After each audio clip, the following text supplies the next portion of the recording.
you're definitely having some problems, bro. Like some serious issues are happening. And what happened last time was when you tried to co-host me, like you had super lag.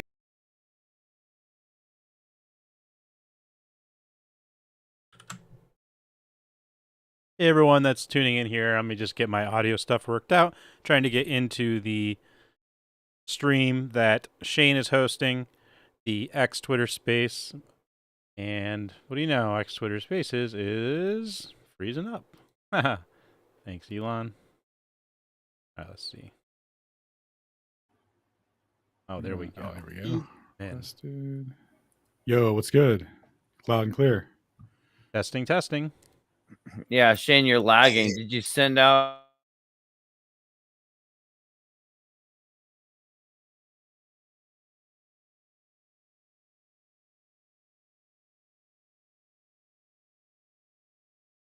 Oh, looks like the space is down. Yeah.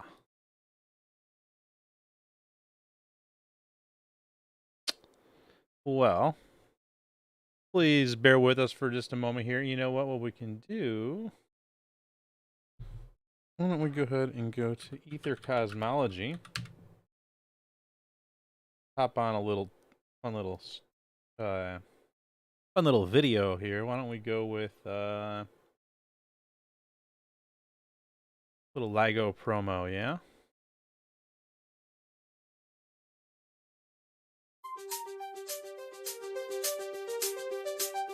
Who knows what we'll see?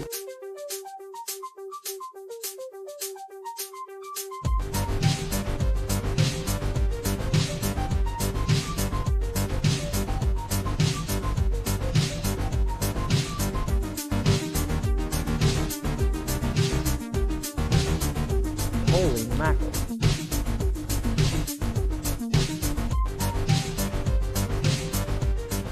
I think it's funny that they call their data noise. It's like, so here's what we're going to do. We don't have any data, but we're going to invent a convoluted, self-serving, self-iterative neural network that'll interpret this non-data.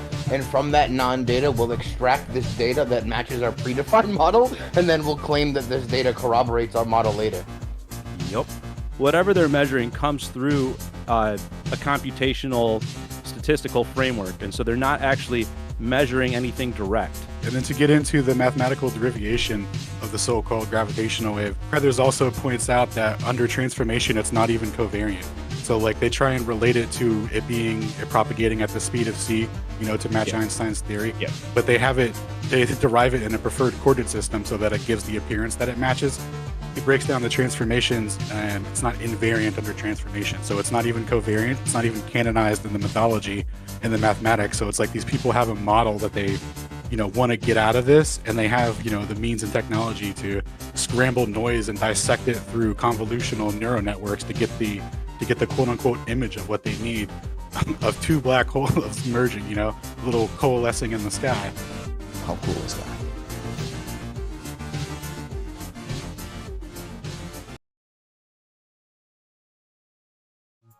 Ladies and gentlemen, we have detected gravitational waves. We did it.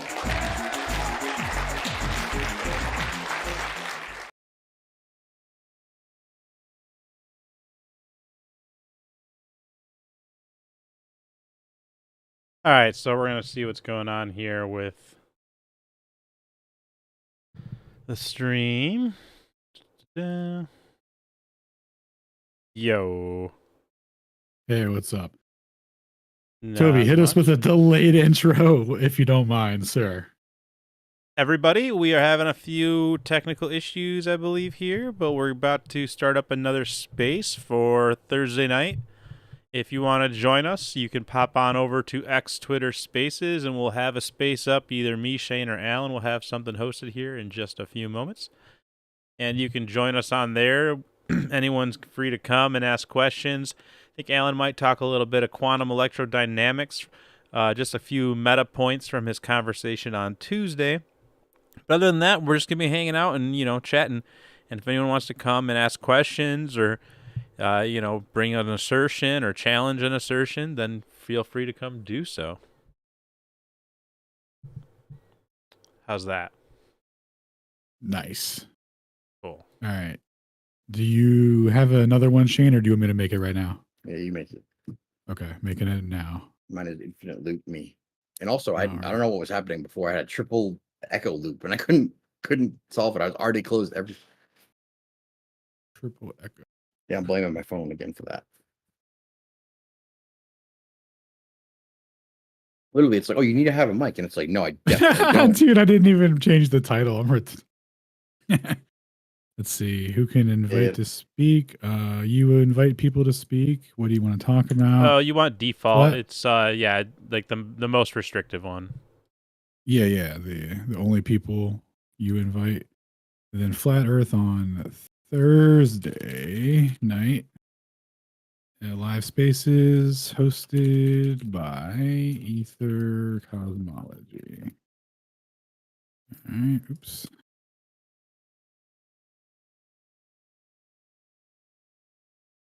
All right. Cool. Let's see. And then start now. I forgot to record.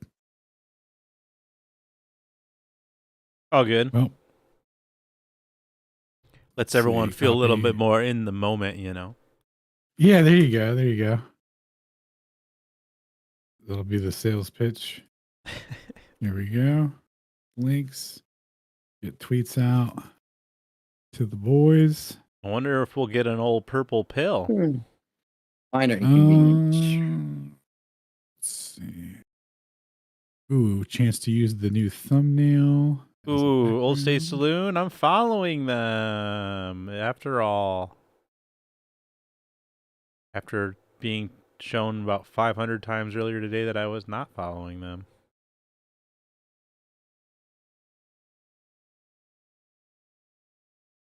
All right, so we had this one going, but now Where's the Thursday? look at that, boom. Flat Earth on Thursday night. There we go.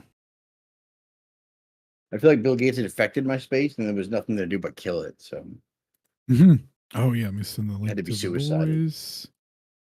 Let's see, here we go. Here's the new link, and then give everybody roles.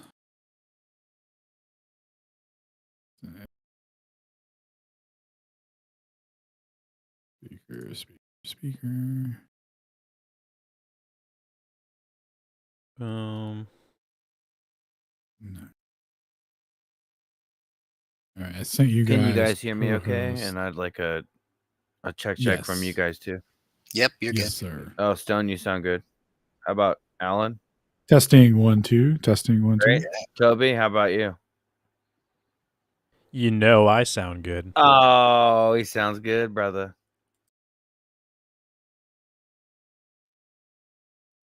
Excellent. Testing 1 2 3. How's my mic? Perfect. Thank you.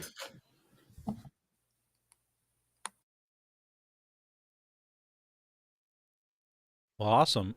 As we have people rolling in here, we had a little bit of a hiccup there with the other space that we had started, but here we go again. By hiccup, I mean Shane tanked it immediately for no reason. I'm sorry. Oh God, that's the most atrocious double echo. Oh wait, that might be on Discord. Hold on. Shane, again. Yeah, that was my fault. Never mind. You're good. Yeah, Shane's trying to run like 7,000 things off like one hotspot off of his phone or whatever. So it's like no, my phone was like, "You need a mic," and I was like, "Surely I don't." And it was like, "You do." I was like, "I don't." You do. I don't. I'm gonna close it. Oh, I closed the whole thing. You guys won. You won Twitter, but I'm lost. We lose. Oh, good. But do we have a purple pill with Alan? We do. We are resilient. No, we do not. Negative on the perp. Eggs on the perp. All good. So I wonder what it is. I got some perp. You know what we do have? We got emojis. You gotta have the juice. Look, we got emojis. That's pretty cool. Oh, I like that. Oh, I like the emojis. Yeah, that's I wonder how much emojis equals juice though. All right, so I'm gonna post a couple of Purple pictures hearts up in here, here. and then I'm gonna get into a little mini recap. It won't take very long, and then I'm gonna open the floor. We're gonna start with my boy Boke, and then we'll move on from there. Sounds good, Peace, brother. everyone. Yeah, welcome, dude. This is my boy Boke Precision. I came across his channel from back in the day when I was watching Matt from Quantum of Conscience. Awesome channel. Love that guy. There was a Matt would often refer to, like, some disagreements he was having with another YouTuber, and it was Boke. So I went to go check out Boke's channel, and Boke would provide like some friendly refutation, kind of like some friendly pushback on some ideas that Matt would have about the global conglomerate of everything and all that. And I was like totally blown away, because I was one of those people that was like, oh, they're all in on it. It's all the script. They all, the kind of thing. But then when you break it down to like the power structures and the families and the history of everything, I mean, that's where Boke really shines and comes through as a historian and a linguistic master. How many languages do you speak? But I'm into languages. I appreciate the introduction there. It's been almost more than 3 years now. I remember the specific refutation you're referring to, Alan. It was my refutation of the one world system. I do believe there is, there is a control mechanism. Let's call it a language the elite use that they understand, but they're definitely not united. And I remember distinctly refuting Matt point by point. It was probably back in 2021 when I did that. Speaking of history, I was going to go live today or tonight on the Bach Precision YouTube channel. I was going to use the mantra, history repeating itself, or history rhyming at the least, to basically prove that Russia will win its conflict with the West in Ukraine. Basically, going back to the Russian Revolution and the Allied intervention in the Russian Civil War. I'll use stuff from that incident that was 100 years ago, and basically use it as a script to work with for the current conflict, and prove that just like the Allied intervention failed 100 years back after World War I, this supporting Ukraine endeavor by the West will also fail, and the Russians will win. So that's what I'm working on right now. nice, dude. I look forward to your analysis. You always come through with some killer stuff, and it's always backed by, a line of logic that you can actually follow coherently in history and stuff. So it's very cool. Very cool. Yeah, this is going to be interesting. I'm going to incorporate a little bit of the actor-based reality.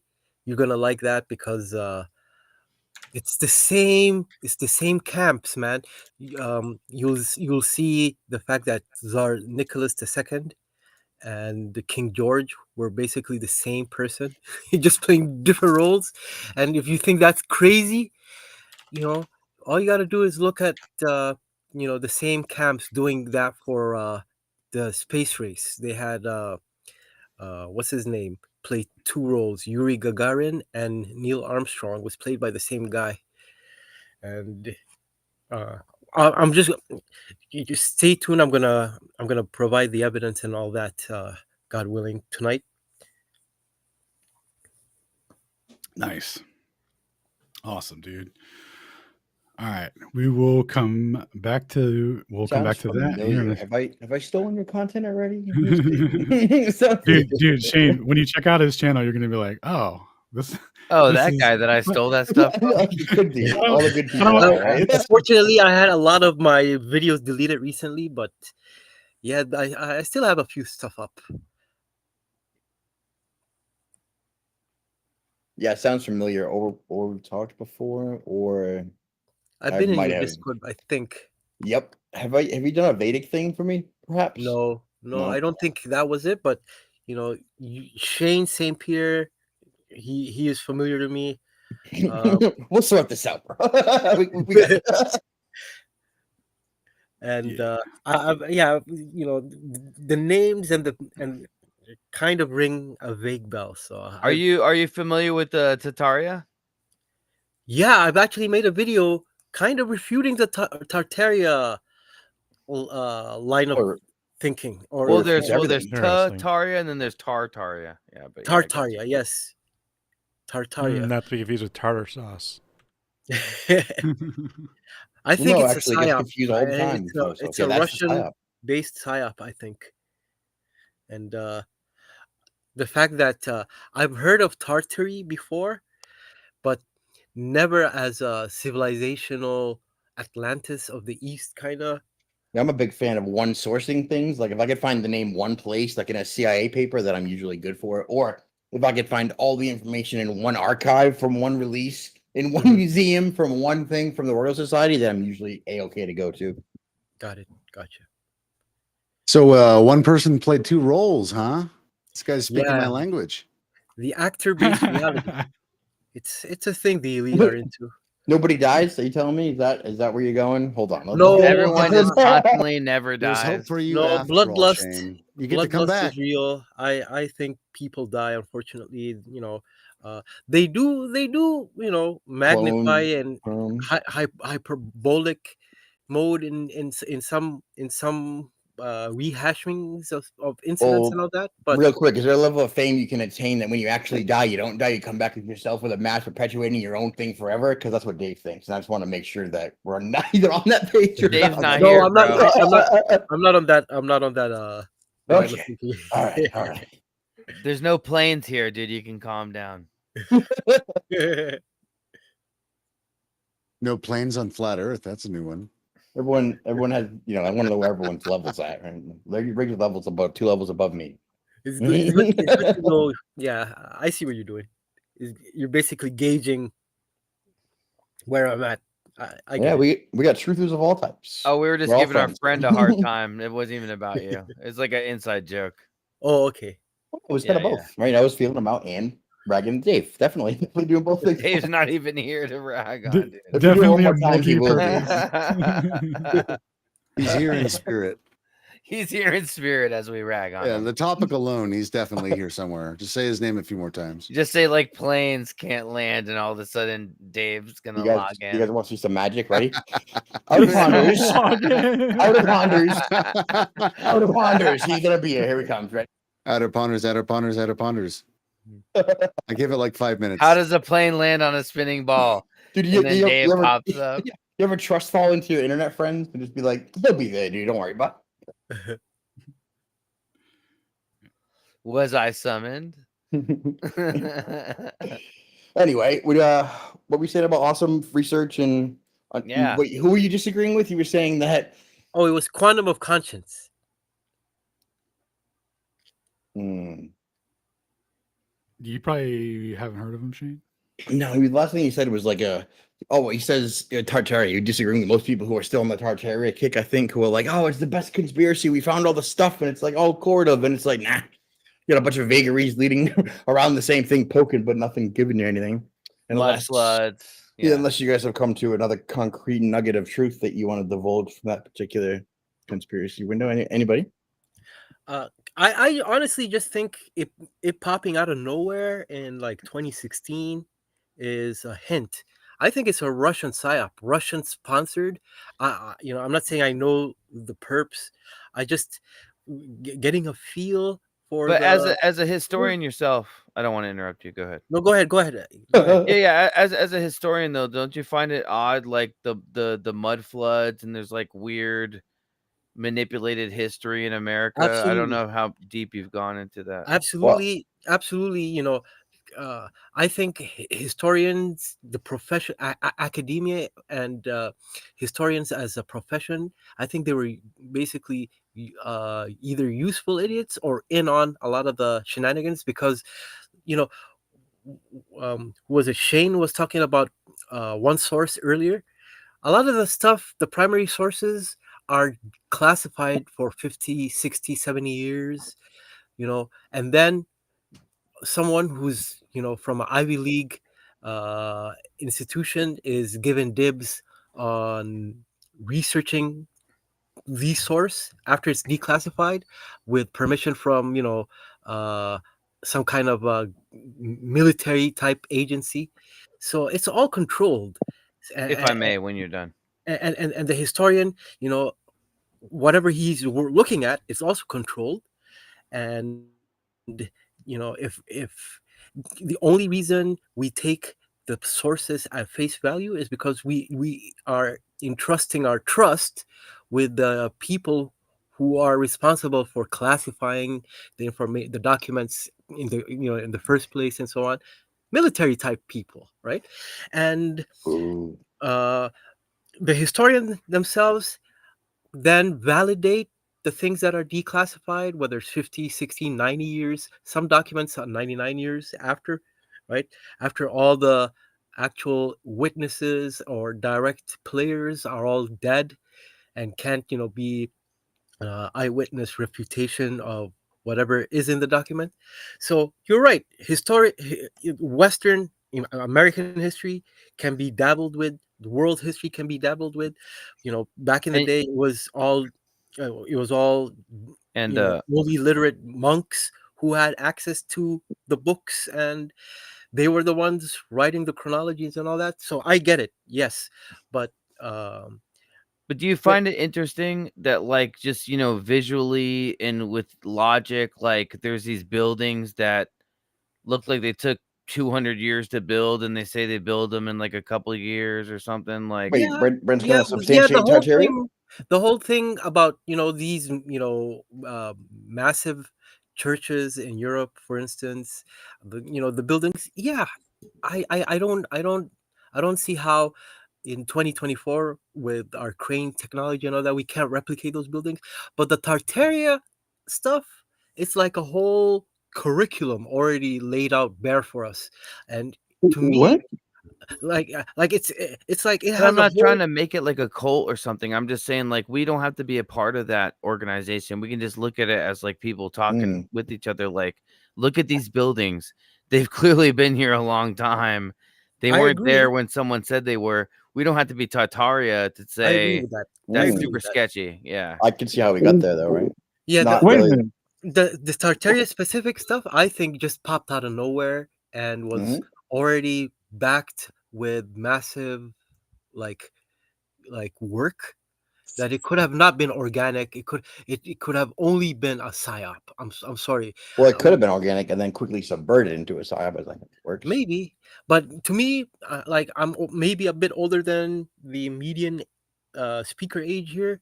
I'm like remembering very specifically it popping out of nowhere in the mid 2015s, 2016s.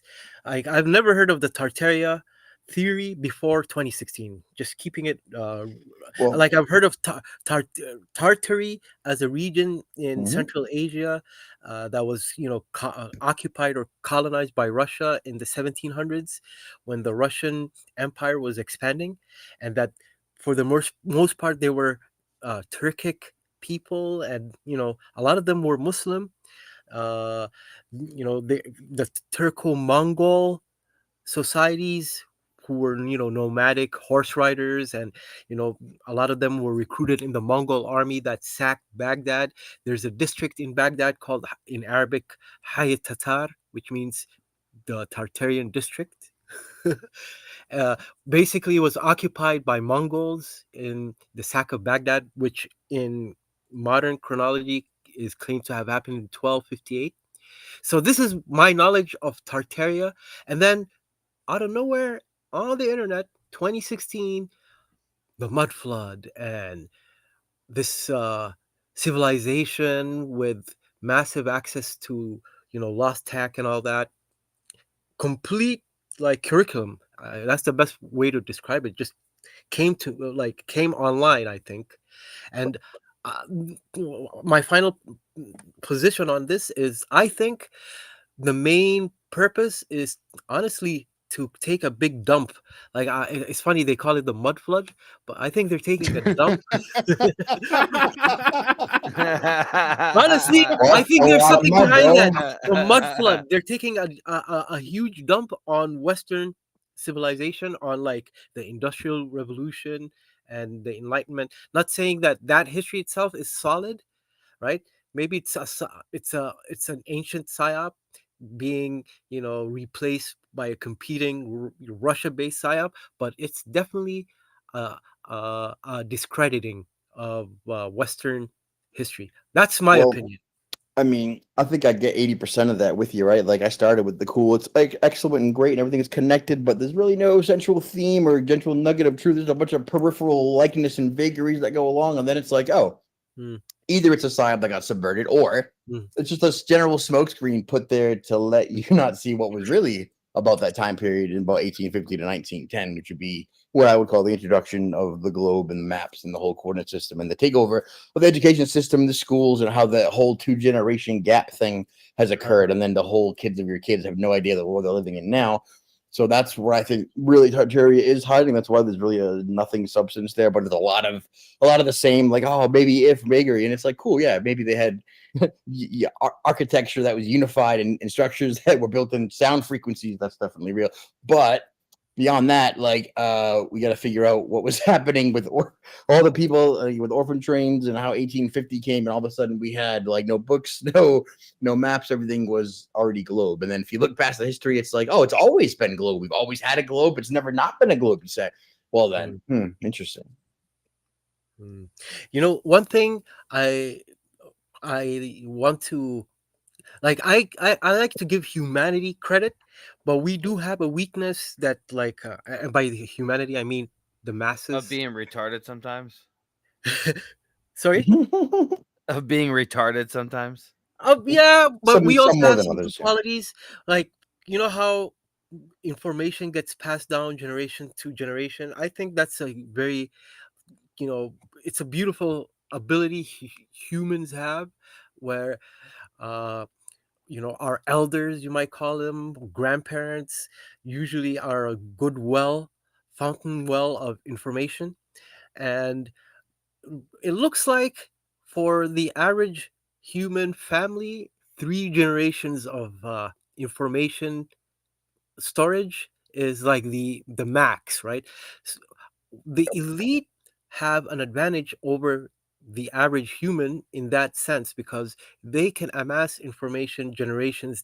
They just know how to build upon knowledge better than we do, because, hey, after a great grandparent dies, you know it's not like we have an ability to, maybe in the future, with everything, being with digital technology now, we can have our grandparents record everything in IP3, and then when they pass on, you could just give that to your great grandchildren yourself. uh, but back in the day, it was 3 generations max, while the elite had access to books and secret knowledge from thousands of years back, 10, 20 generations of accumulated knowledge. That is what it is, So, huh? 3 generations. And then even then, we lost it. We treat it like water and it goes through your fingers anyway. You don't even have that. and then you don't even have that. And I think it's a diminishing thing, because we don't really have the generational bonds that we used to. It's not like By design, you know. pe- people are going to their grandparents for stuff. But the reason I'm bringing all that up is the world. When you want to be a skeptic with history, here's what you could do. You could go to a isolated place in Africa. For instance, I'm from Africa, right? Or, well, my folks are originally from Africa. So you could go to, like, my grandfather's village, and then ask them what are their core beliefs of history, right? And then you go to, like, a Mongolian village, and then you ask the elders there what are their core beliefs. And then you go to South America, and then you do the same. And then you go to the Alps, to, like, a Interesting. Swiss village, and then you ask the old people there what their beliefs are. And You don't ask the Jews who wrote everything what everyone's history is? That's how I don't understand. How do you what? what I'm getting at is, you will find some core, like, things that are agreed upon, like a massive flood. A lot of cultures that never communicated with each other, never had any connections whatsoever, they all share a narrative of an ancient flood that completely submerged everything existing. right? A lot of cultures talk about giants, right? Like my grandparents tell me that there used to be giants where they live. Uh, when I was in Saudi Arabia, they told me in Jeddah, Eve's grave is right on the beach, and it is massive. It's like the size of a basketball court, like the supposed burial site for Eve, Adam's wife, in Saudi Arabia. So apparently, Adam and Eve were gigantic in size, and I've heard about this giant description of people in the past from way many. That's actually new to me, bro. I've never heard about Adam and Eve being giants. That's the first I've ever No, heard I of never that. heard of it. You know what's funny? It used to be a standard belief in Muslim lore up to maybe I'd say the 1920s, and then it kind of just disappeared. But up to the 1920s, 1930s, everybody knew that Adam and Eve were minimum 50 times our modern size. Man, that three generation thing is terrifying, huh? You could get you to believe what the giants were here. No, don't worry about the flat earth. We'll definitely get you to believe that. What about the other stuff we're gonna get you to forget? Don't you worry. Yeah, yeah. Well, it's That's just it is our limitation.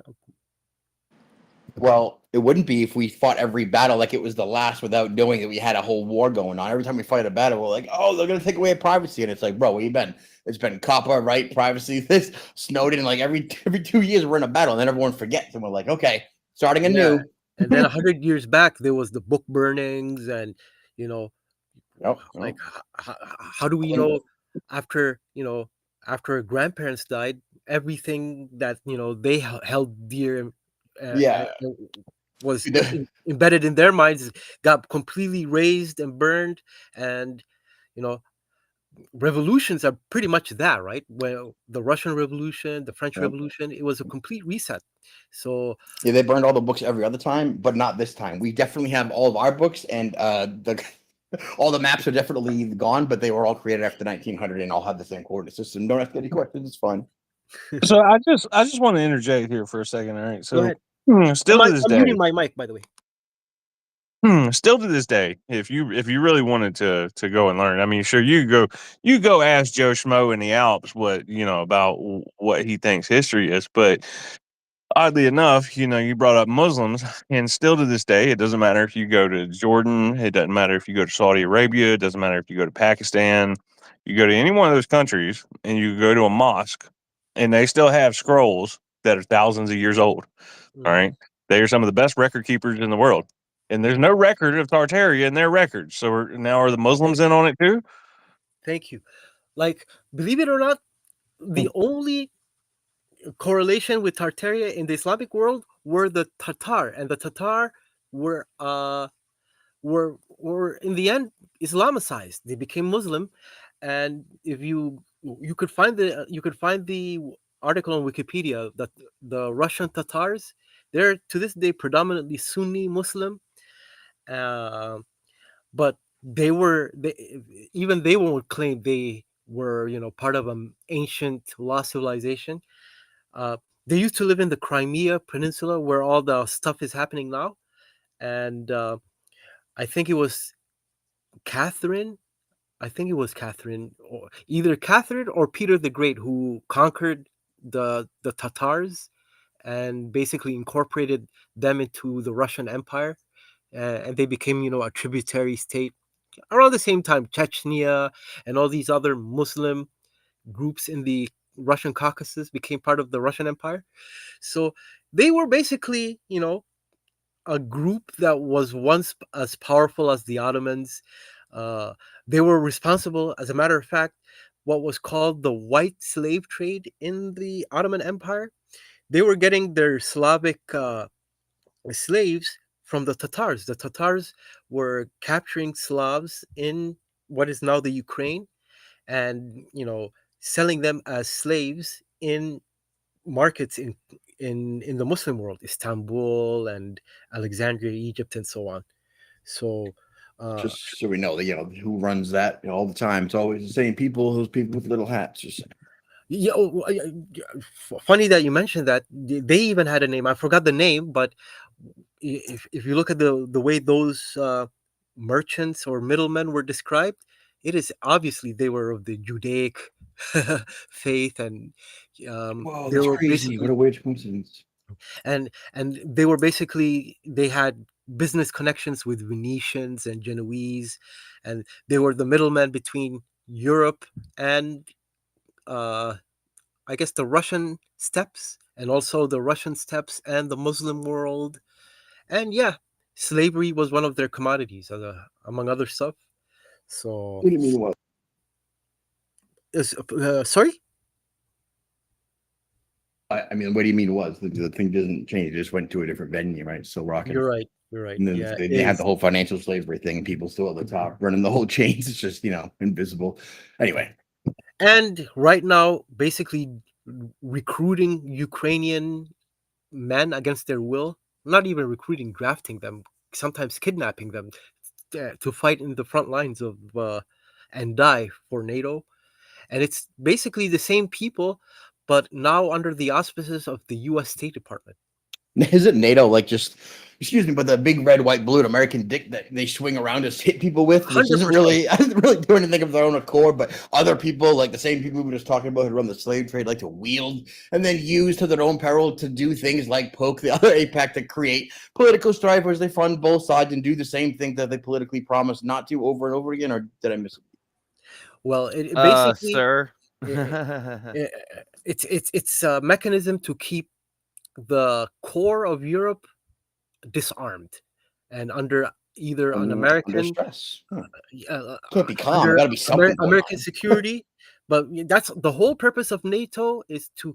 Do you realize Germany, after losing World War II, like Germany in 2024, they're talking about remilitarizing and all that to face the Russian behemoth.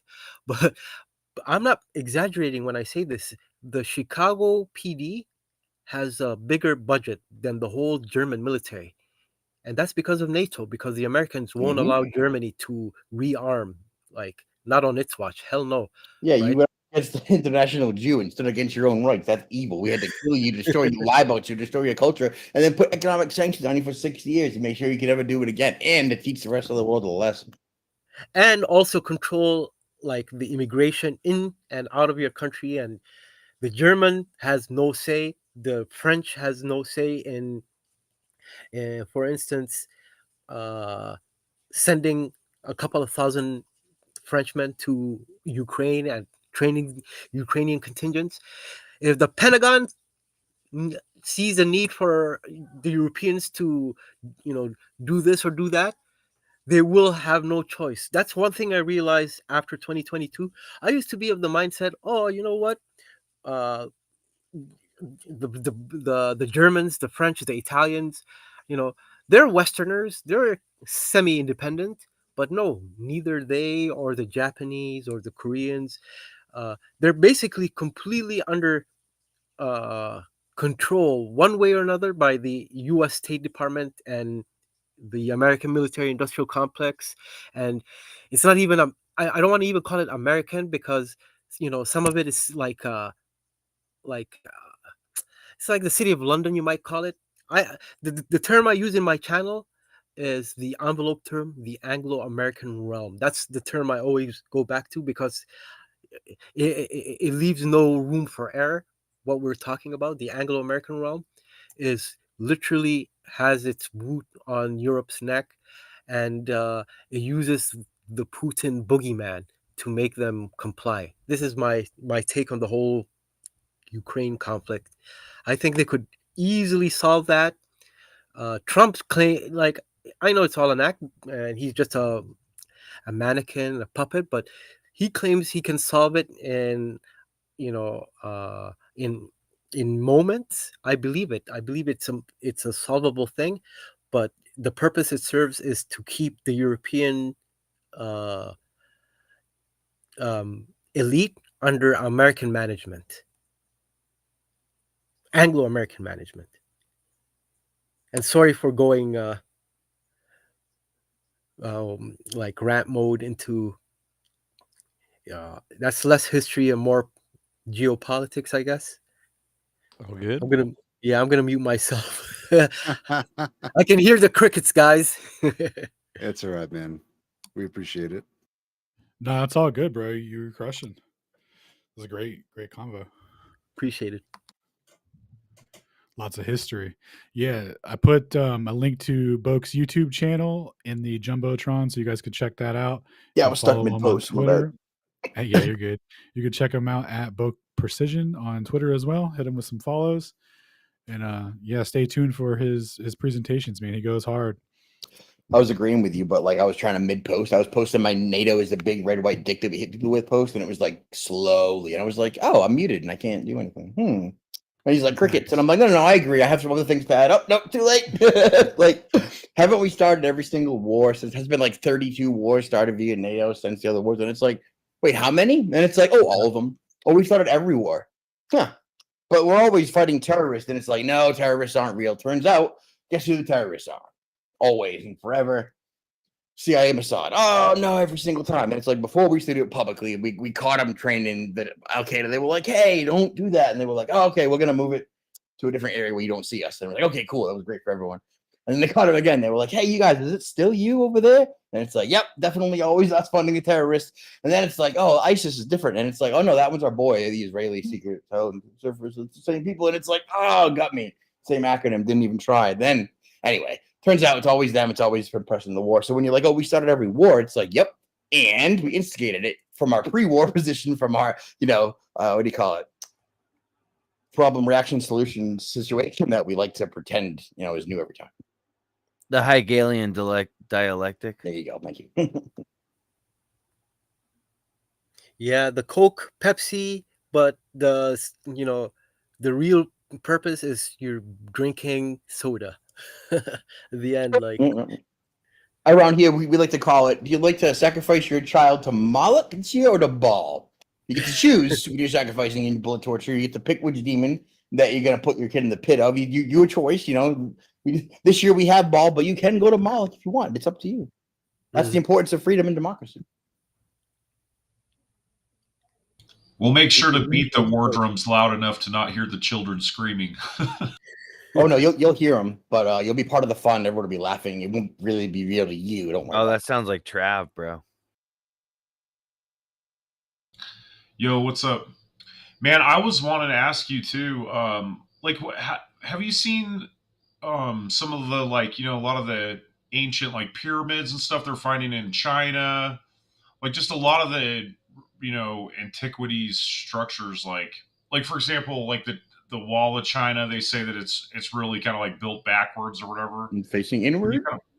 What's that? Is it facing inward? From look at this wall that nobody talks about. Oh, okay, cool. Yeah, I'm curious what you think about that.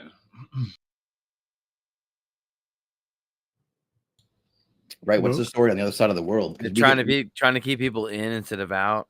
It's like we always get told the same thing from the same people who own the same companies who tell us all the same things in different ways all over the country. But how do you get your news? You go and ask people. No shit.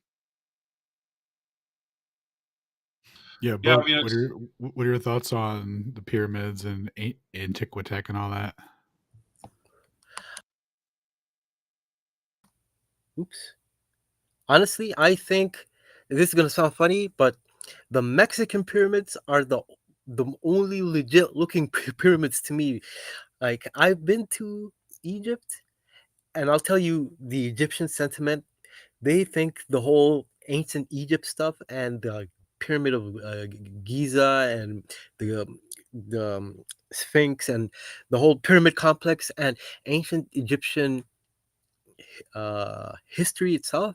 I'm not making this up. They think it's a whole burden because it doesn't really represent them, because they're Arabs, and these were completely the ancient Egyptian people were polytheists and spoke a different extinct language and basically unrelated to the modern Egyptian population. And the fact that the whole world is more interested in looking at a postcard of the pyramids over the plight of a modern day Egyptian kid who's starving or whatever, like, it rubs them the wrong way. So they can't stand it. They hate the fact that all these tourists are there for these relics, and nothing that they make in the modern day is of equivalence. It kind of leaves a bad taste in their mind. Like, this is the sentiment I get. There are a few who are proud of, their the fame the pyramids give Egypt, but there's no like bond, man. There's no real like, this is my history, right? Like, there's Our more people people. did this with chisels in their bare hands. 100% exactly. There's none of that. Hmm. Like, my people build this with blood and bone. Like, there's more passion Oh, about interesting. Egyptology in the West, in like English speaking world. I thought you were going to tell me that none of them thought it was real. And I was like, what? I'll tell Figured. you this much, man. I'll tell you this much. In Sudan, right?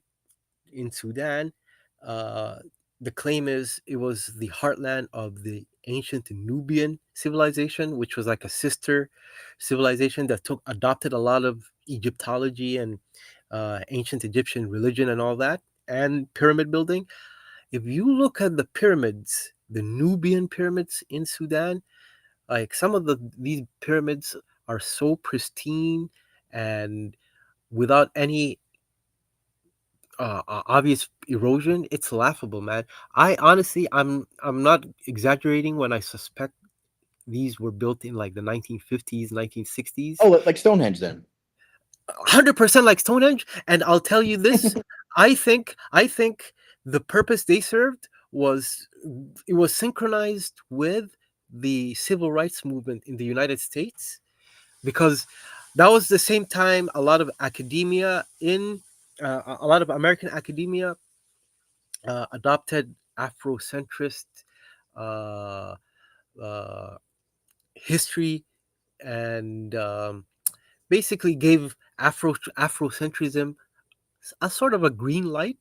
So I think to validate the civil rights movement, and there were a lot of, the Black Panthers, for instance, they were, a lot of them were all about the Back to Africa movement, and who was that guy? Alex Haley, the Roots director, right? That guy who made the movie with the, you know, or the miniseries Roots, based on the book, with the guy from Star Trek, Toby. I forgot his name in the actor who played that guy.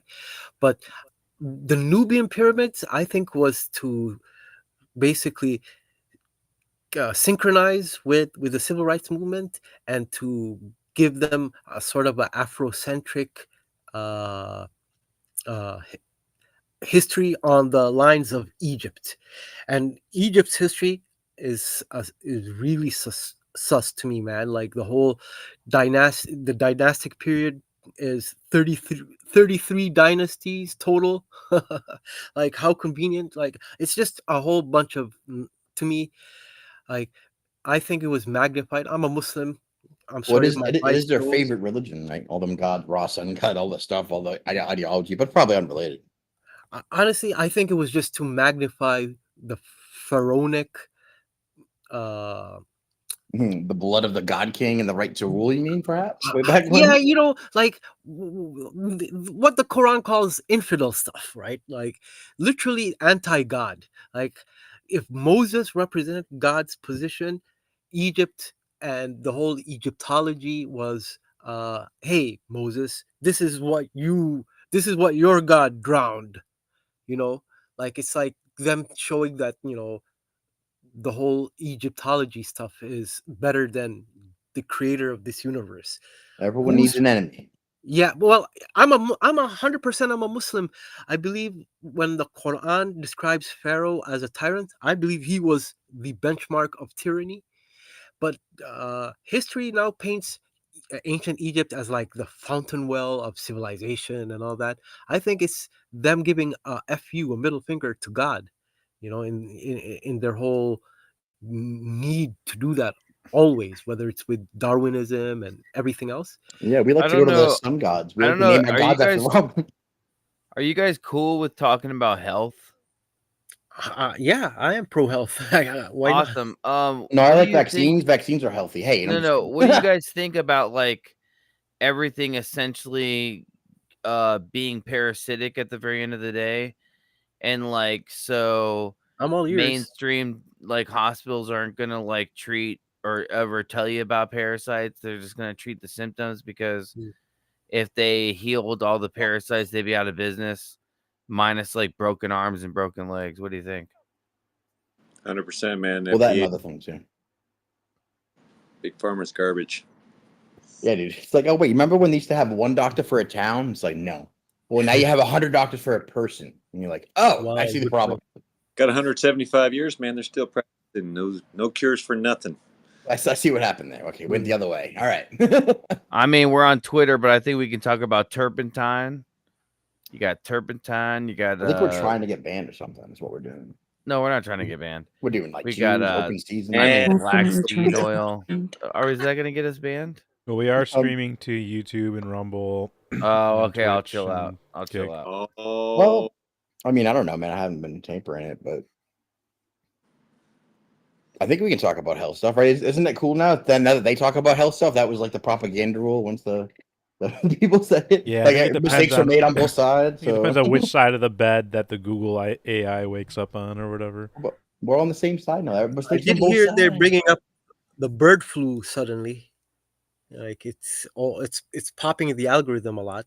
bet you they All got this it. talk about the Isn't it cool how every 100 years you get a nice, wonderful pandemic flu, complete with the rundown scenes and the stages? But now we get one like every couple of months. They just pick a new thing, and it's like, oh no, same thing, run over again. Attack of the virus. Parasites seems to be the number one cause of all of our issues. And if people like fasted and got like bleached sugar and bread out of their diet, like they'd be a lot better off. I mean, And it's a mixture of getting your diet right and also understanding that there's like, parasitic organisms that'll latch onto your intestinal walls and suck the blood and the iron, the sugar, and all your nutrients out of you, and just use you as a vessel, essentially. I mean, this is a real thing. A lot of people don't know about this. They just eat McDonald's and they go to the doctor and take pills to treat the symptoms of they're killing themselves. Yeah, man, their gut This is flora is not all messed medical up. Their advice. This is gut not medical microbiome's all advice. messed up. They're either too acidic or not acidic enough. Don't take your medical Most advice. of them are living on Prilosec Use your for own discretion. 10 years. Use your own discernment. Supposed but to take it for 2 this weeks. is not a medical It's channel. not supposed to be like This an is not end-all, medical be-all. advice. It's very bad, man. I forgot what I was going to say. Do you understand what I'm saying? Yeah, like seven things ago, I think. Oh, cool. Like right when you said parasites, pretty much. But like they always treat the symptoms to get you sick. Like people taking aspirin to get you on like what below blood sugar things, blood pressure, calcium. It's like, oh, you need all this for all your organs to work, and it's like, is that like you need to chop the top of your dick off or it doesn't work right kind of thing, or can I just take a risk? Sugar's the number one drug in America. It's just like- that they take the molasses out of the sugar, right? They refine it to this white garbage. Poison? And that's what the parasites like. That's what the fungus, the mold, that's what they all like to eat. Oh yeah. And No, yeah. The other side of Go that ahead. is it's comforting to know that, like, even though that's all happening, is that you actually can't get sick from like other humans. They can't give you things. It's not dirty. Congregating doesn't help. You can always be with your family. You're never gonna get a cough or a thing or mucus. Well, or, no, or you're viral fighting thing. So you're that's fighting your medical own advice. terrain. Go ahead, Toby. Pardon. Just putting it out there. Anyone listening, this is not medical advice. Oh yeah, this is totally conjecture. Does it sound like we medical are advice? madmen. We are. I was just saying, psychopaths. like, some things in the world are good and some things are bad. We have Don't worry, both. Toby. As soon as he said, cut your dick off, I think our subs went up around 2,000 all at once. Nice. I just compared it colloquially. Instantly got like 7,000 more views. Yeah, the algo just totally jumped us to the top. But you know how I know you need a vaccine? The same way I know you got to cut yourself. Oh, see, dude, Shane's talking about vaccines, bro, Toby, while you're on YouTube. Well, you So need I them, cannot be dude. blamed. When you're born, I'm not you gonna be have this blamed. thing where Hep C may be a thing. So All you have right. to get the specific prevention of This is Hep C Shane as now. a baby. And then you I need don't take Mercury to any get in. responsibility. No, it's helpful for everyone. Oh, you need that 47 times before you're one. And that definitely doesn't give you autism. I heard. Fights autism, matter of fact.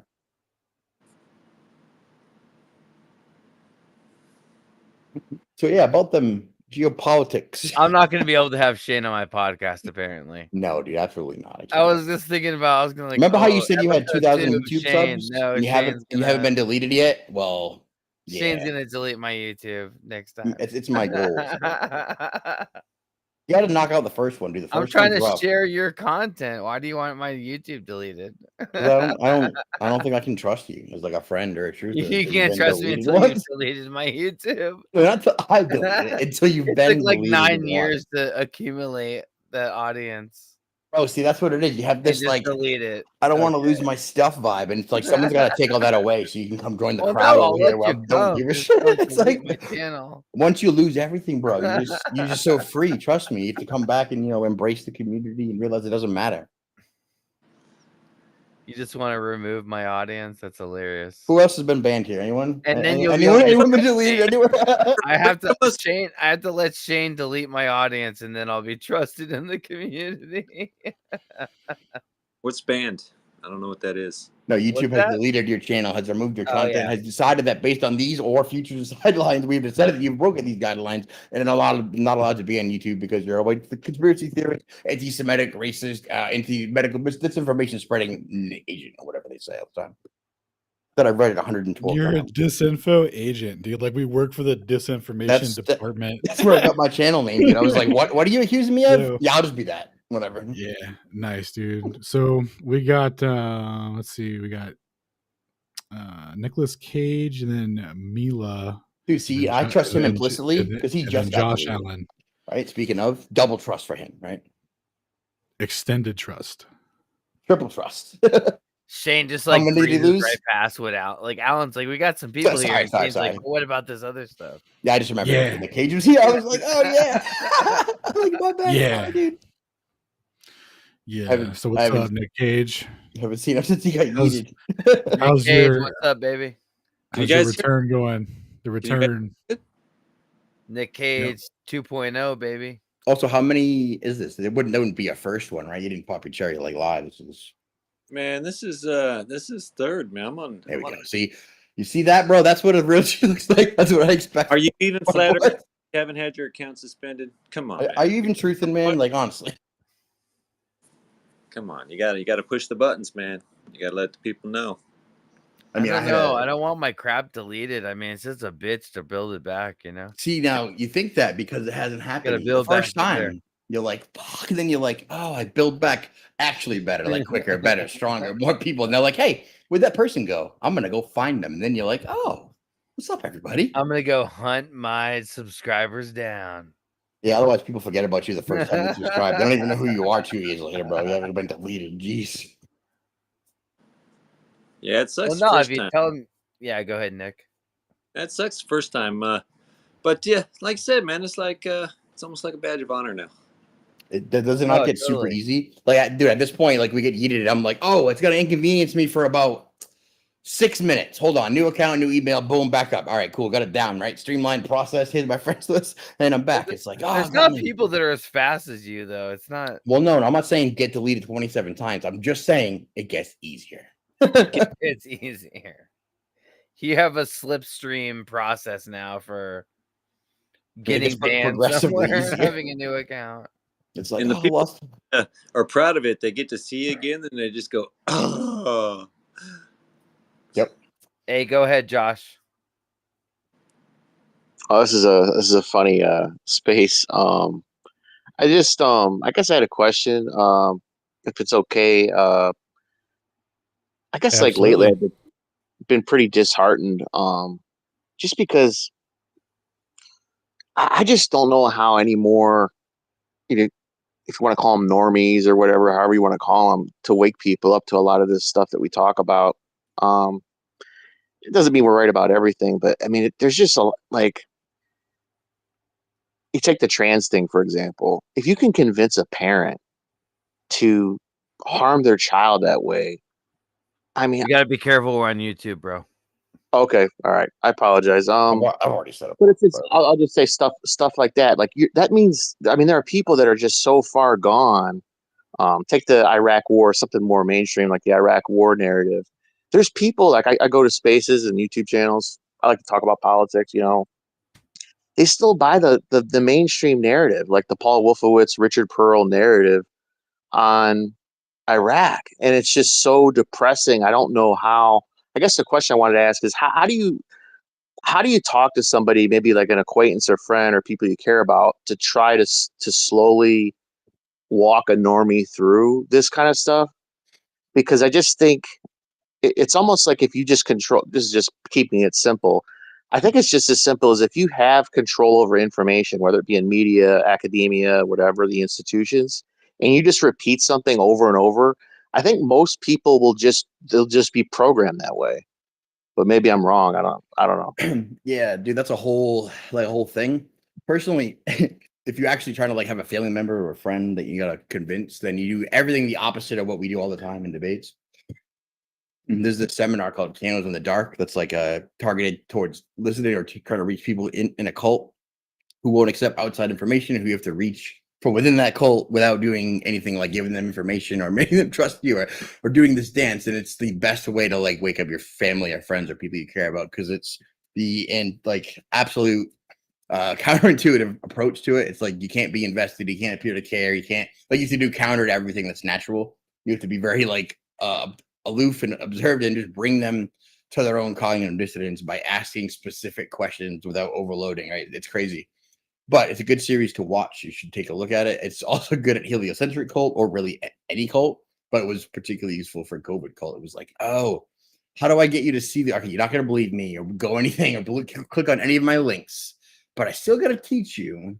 Interesting. And like, this is how you do it, right? You just ask questions. It's the whole process. Here, you should check it out. But anyone has any other advice? I know, but we're on YouTube, and I have a bunch of other cool things to say to that, but I don't want to like ruin Toby's YouTube stream. Well, you know There's what a lot of ruins it more other- than anything is saying things like that and putting a big wet rag on the YouTube stream. That kind of goes in the keyboard when it gets I'm sorry. transcribed to No, the because I database wanted and to then say runs through something, twice. but I didn't want to ruin your thing because. No, dude, you're good. Just flow with it. Whatever, you don't need to make a deal of it.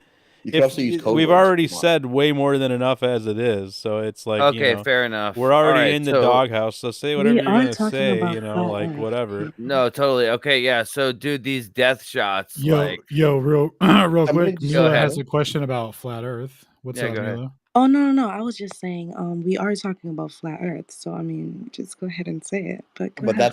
that's not the most controversial topic. Matter of fact, that's allowed. If you don't say anything else, you're allowed to do flat Earth all day long, every day. If you say something else, then you get yeeted. That's the way it's tricky right now. Got you. You can't get overtly banned for flat Earth. You can just be subvertly shadow banned, suppressed, otherwise. You can't be banned. Sometimes I'm kind of like sympathetic to like propaganda, because it was like a few months ago, I was trying to get my cell phone open. I couldn't get open, and I cut myself with like this old knife. And I started to all that old programming about like tetanus and stuff like that. I worried about it for like, even though I knew those things are poisonous, there was a part of me that was still programmed. You need to go get a tetanus shot. You need to go, you know what I'm saying? So there's part of me that's sympathetic to things of that nature, because I mean, it's a lot of it's fear based, Exactly. Right. The thing is, the fear doesn't go away until you gain enough knowledge to conquer that fear. So unless they learn enough to get them unfear, they're going to be led around by that fear thing, right? So that's kind of tricky. It's like, oh, you got to learn a bunch or whatever your threshold is before you stop caving into that shit.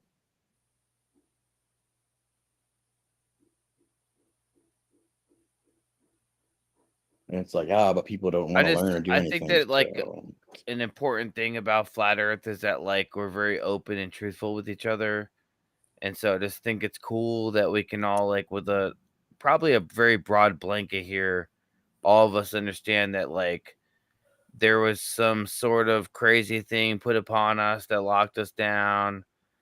Like they administered death shots. They may or may not have manipulated a virus. I don't even know if that's real or not, but I know that they patented it, so it's something. I know that the shots do manipulate your RNA. They create like spike proteins. They create prion crystals in your brain. They'll get.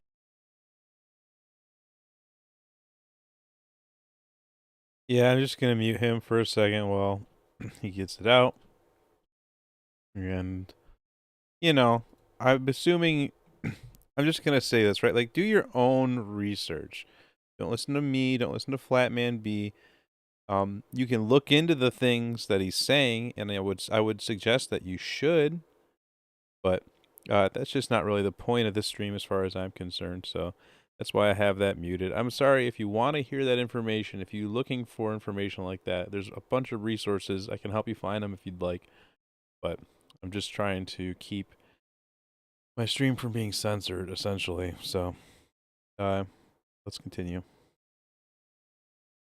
Yep, the nicotine blocks the receptors for that stuff. Totally get what you're saying. Very nicely done. He's saying that that's the antidote to all the issues that we really have from COVID and the vaccines. What's it like to be a magician, Mila?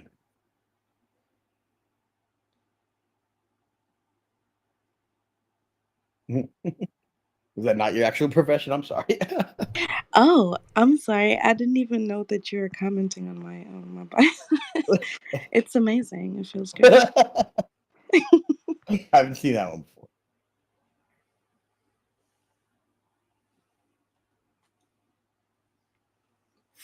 Anyways, the government is trying to murder us. They poison our water. They No, poison our not food. murder, dude. They Ready? genetically modify our food. Bro. They poison our air. I mean, They they drop karmically. lithium, barium, All right. strontium. They don't murder you. What they do is they do all get the it. stuff to make you do it yourself, and that's how they do Hello? it, right? Testing. Can you hear me? Yeah, we're good, dude. Can you hear me? Jesus. It's like, Testing. hey, Yep. I can hear you. Okay.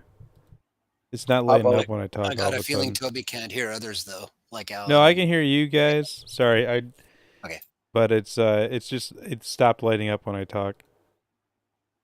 So I was confused. Did we get a little bit off the mark? Do we need to change No, the I subject? mean it's whatever. It's just, let's try and I don't know, we're just repeating the same thing that people have Yeah, been I was repeating gonna for say I have 4 one more years. thing to add, you guys. Yeah, I Well, was flat gonna earthers say, are what also you got, truthers. Mila? Yeah. Terra Infinita. I want you guys to talk about that if you can. The William Morris story and stuff like that. The map that was That's my Yeah. first wherever. Mhm. What's up, Lily? About who? What? Terrence Howard? Terra Infinita, the maps. Oh. I think I got it.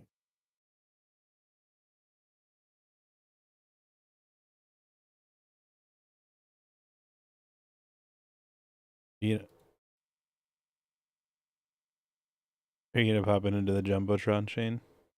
Yeah. This was like my first video ever with my boy Jeff. The first stream, first intro, very corny, but an hour on that map with the huge HD. I think all the links are in there too. Is that the one you mean? Giant like 72 island map with all the names of the astral things with the Anunnaki and Yeah. Mars and Definitely. I'm gonna watch that. See what you gotta say. well, it's better to just take the map and just like poke around. That's kind of what I did, right? You couldn't just like the super HD one is like, oh, can literally Yeah, just like, click I around. looked at it, but I really want to hear like what you guys have to say about it. Flat Earthers. I have a lot to say, bro, but I don't want to get muted. I'm not sure my opinions are the same as when I made that video a year and a half ago, for sure. I mean, to be fair, I was just speculating wildly but doing no research, but I did read the book. Which was in Spanish only from Nos Confundum, I think, from the dude, and then had a nice translation was from the book The Navigator Who Crossed the Ice Wall. Different from I think Iron Republic and a bunch of other things. Definite fantasy base, right? So it was kind I of think so. yeah. I mean, I don't know. I used to buy all that. I think there's definitely a way out and definitely like other land. And now I'm just like, I don't think that out there's the focus. I think in here's the focus. I think their focus is trying to get out there because of their misunderstandings and all sorts of crazy occult stuff. But really, I don't think out there's where it is. I think the Shane, land's in here. what do you think about the moon map? That kind of makes sense to me. It's like you got the ice wall, then you got this like extra land out to the northwest, the outer ponders. That kind of makes a lot of sense to me. What do you think about that? I went into it and then out of it. Right? No, Actually, that that's was not like answering my question at all. that was one of the first things I was like talked to Wisted about when I just met him, and I was like, "Oh, what's this thing?" And then we were like, "Oh, this is crazy and neat and great." And then we were like, "Oh, it's gravy." And then like a week later, we were like, "What? Who? What is that thing gone?" Right? It's like a fad, a phase. People came up with a story about his whole art. It really was made by some German guy who had a Telegram who started posting it there, and then it made its way to the online thing, and then it was based off of Vibes of Cosmos's basic mirror image thing, which is So the you're whole. saying that there's no Well, I'm saying what the opinion is, but we didn't get there yet, right? It's because the whole big map is it's lots of area, and what that requires is the 26,000 year cycle of the giant zodiac with the giant oscillation with the moving magnetic core, which we have other counter evidence for. So the whole thing gets kind of congruent. That not to mention, I don't think that your whole world has been only 7,000 years. So So to you're talk in the saying cycles you're of 26,000 is kind of crazy. okay. So your understanding is that it couldn't be possible based on the model you made? Based on all the other corroborative facts that haven't turned out yet. Yeah, it's like, oh, it's incongruent. I don't know, man. It could be possible. Oh, it's I don't hate the incongruent, theory. right? I think it's totally possible. I don't hate it, especially when you consider densities of like, it would be a X-ray through the continental shelves themselves, not just the continents. So you Yeah, wouldn't. so that that right there is how I couldn't get my mind around. What did you just say? So like, so the thing moves, the magnetic core moves. So then, whatever shoots up from the inner of the core, giving us all of our energy from the black sun, how does that move? That's what I couldn't grasp, really. How does what move? Like the thing in the middle that like comes out wherever the center of the toroidal field is, which I would think is the jet of light coming up from the center of the Earth, from creating all that is electromagnetism, electrostatic. So Commonly in why lore, we've could heard of that that just be mountain. moved a couple different feet over to How does make it? that map? How does But it Uh, move? why would it have to move? I don't know. Is it X-ray? You said X-ray. That would preclude moving, right? No. Go ahead. All right. Well, then it wouldn't need to go through like a little pinhole in the rock. It would just move, and then the whole magnetic field would move with it. Well, that's your opinion, Shane. From about the thing that I haven't seen about the place that we can't go yet. Yeah, totally. I don't Yeah. understand why it can't be that moon map where there's just that little bit of extra land on the side. The North Pole is probably not where we think it is. Well, if you have the Everything's moon all a map, lie anyways, so I mean, how will we even know then anything, you bro? I need the mean, bigger like, land, and then you need the bigger oscillation, and then you need the giant zodiac cycle. Then you're buying into the 26,000 years. Like you can't just pick and choose, right? If you yeah, feel just like like you have that, then you have to have all of that. That's how congruent evidence works, you right? can't It's just like pick and choose. It's hilarious.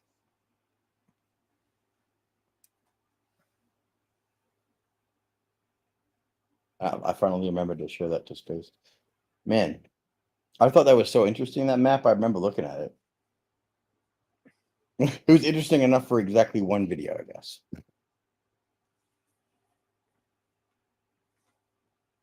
Although it is one of the cooler maps that's around. Like that Hawaii one, they found the white one, the bigger one with just the more things. It's like, nah, none of them compares to this. If you got to do extra islands and more land, you might as well name it after all the stars from the Anunnaki and all the lore. Mix it all together, put some Romans in there, and just go to town. People won't know which way's up, man. All sorts of cultures in there.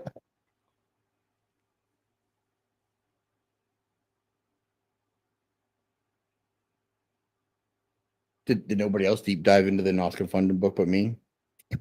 With the map. What was the subject that we were talking about right before this one? Health, COVID, nicotine, I think. No, It wasn't that. We pressed. Microzymas. Come on, Dave. Giving you a third try. Microzymas. Microzymas. I know I we think we just. were talking about exosomes and the fact that like viruses don't exist, maybe. Nah. Pretty sure everyone knows that. We don't talk about that. All right. So I'm just going to mute again for a minute here.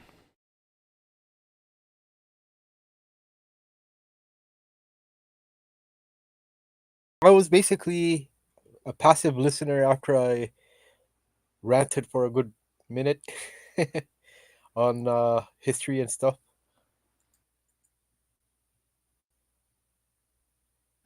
Yeah, we appreciate your banter, bro. That was very appreciated. I like the I corroboration / appreciate that, man. education on things that we don't usually talk about in geopolitics. That's good from another perspective, especially from a non-American perspective. Because again, I joke, but all of our information comes from the Jew-controlled media. So it's like, oh, what's happening? Oh, we're still winning and doing everything and fighting democracy and bringing Zionism to be thanks to everyone. Terrific democracy. Yeah, compartmentalized populations is one of the things we got to fight. Like information is super compartmentalized. I think the one good thing that came out of the internet was it brought people closer, but uh, I don't know how long that'll last. They might compartmentalize the internet as well, and then we'll have different. They already do, I think. They already do with the algorithm, but I think Twitter they're going sphere. to super like feudal divisions of like information. Like they're I was jealously going to guard information and put people in their little box. Like the Chinese will have their internet. It's starting with the banning of TikTok, but in the future, I think every power, like geopolitical power, will have their own internet, and it'll be very internal, monitored, and like cut out from infiltration, foreign agents, because they don't want any future Tartaria type drops. They do have geo-locking right now to kind of do that same thing on the back end without doing that overtly, right? They're like, oh, well, your country can't have hate speech laws against Jews because Jews are more of your politics than in this country. But eventually we're going to have it across all the other countries, right? That's the goal. And it's like, oh, no, I see what's happening. Yeah, they use things like hate speech laws in places like Europe, and then they actually have tech sanctions in places like Iran. They banned GPS in Iran, for instance, and Wait, I what? think Iran has to resort to making its own like primitive GPS equivalent. Maybe they banned GPS. Like GPS, GPS, yeah, and why? in Iran it's banned. GPS. like on your phone, I think the military. Iranians don't want GPS working because The people uh, banned it.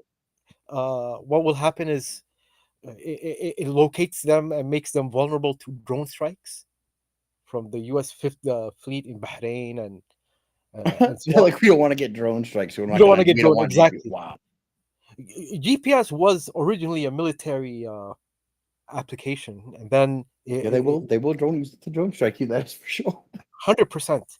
So, like they have different ways to compartmentalize populations. I noticed that during the thing where everyone got a specialized brand of propaganda special to you, or like every area got served their compartmentalized version of the thing that was happening. I was like, "This is so interesting." And Everything even the happening, but you guys tailored it specifically. even the brand, like every country had the one major brand of the thing, that you put in your body to prevent the thing. Right? It's like that's Like, different, but all the same. Yeah, you guys not did all the same exactly. There's like two or three major pharmaceutical or it's like this one's brands. bad. The rest is still good and gets right. They're fine and great. That's right. But that one, yeah, don't take that one for a week. Don't take Looking out that. for you. We do say Yeah. yeah, man. So like that, like a worldwide control of that, nothing was more evident than COVID because it was like all the people that fight and don't agree literally took one giant step forward together at the same time. What? And it's like, oh, Yeah. hey, you ever read a document called Lockstep where they said they would do exactly this and enable arcane draconian laws at the same time to, and it's like, no, yeah, it's probably unrelated. Why do they do that? Has anyone come up with a theory why they always foreshadow and leave Oh, like like they always have like uh for instance, drills is a big thing for well, them that one's a where they cover though, right? They always do the live thing during the drill in case it doesn't go. They can always just say it was a drill. Yeah, that's always okay. covered. But like the Then rest of it is, then explain the movies. Why do they yeah, and the Simpsons stuff and all the I can like cultural could definitely take a stab at it, dude. It's like two-pronged, right? First of all, they got this karmic guilt thing where they do this life of duality, when they can be like, "Oh, I give the vaccine to people that's a humanitarian, but I also practice child sacrifice and human worship. Don't worry about it." But also, you have to be aware. You make the choice. I'm not forcing it on you. You have to choose this, right? I give it to you with the left hand and then take it with the right, right? Uh-huh. So they clear themselves of that, and then simultaneously, beforehand in the movies, like cartoons, they do love to do this little ritual mocking of the victim thing where they just kind of throw it at you, and it's like, In your face. and then you get like the double prank. So first, they have to make it free so they don't get karmic guilt, and then second, it's because they love it. Yeah, it's And like I think it's conditioning as well, because revolution is a real thing. I don't think if everybody came together and went against them, they would be able to, yeah, But survive. if that was true, they wouldn't unify us with symbols like that and then leave. Like it's weird. It's a weird juxtaposition. No, It's it's like, all about tacit Confusion. consent. They Hmm? have a policy of tacit consent. They show us all this stuff on the sly, and then they absolve themselves, saying, "Well, we warned you." It is definitely about intent, and then And also now you're manufacturing your consent. Yeah, exactly. They wrote a whole book on manufacturing consent. They're like, if you don't directly oppose us to this required threshold, that means that you agree. That's how we're gonna do it from now on. And you're like, whoa, what, really? And that's how they do. It's the same mindset behind, like on cigarette packs, they always have the warning, and they have the like the gore, like cancerous lungs pictured on it. At least here in Canada, every cigarette pack has like some gore picture of a diseased lung, and they write it, Yeah, they'll this even write the this will fine that gets cause you the to get cancer. that makes them put it on their own thing in the first place and be like, haha, I caught myself. I'm gonna get now I'll tell you with the warning how exactly you're gonna kill yourself when you buy my product. It's like, oh, great. Mockery. Yeah. And you still like when you find yourself buying it, you're like, thought it was funny a second ago. Now, huh?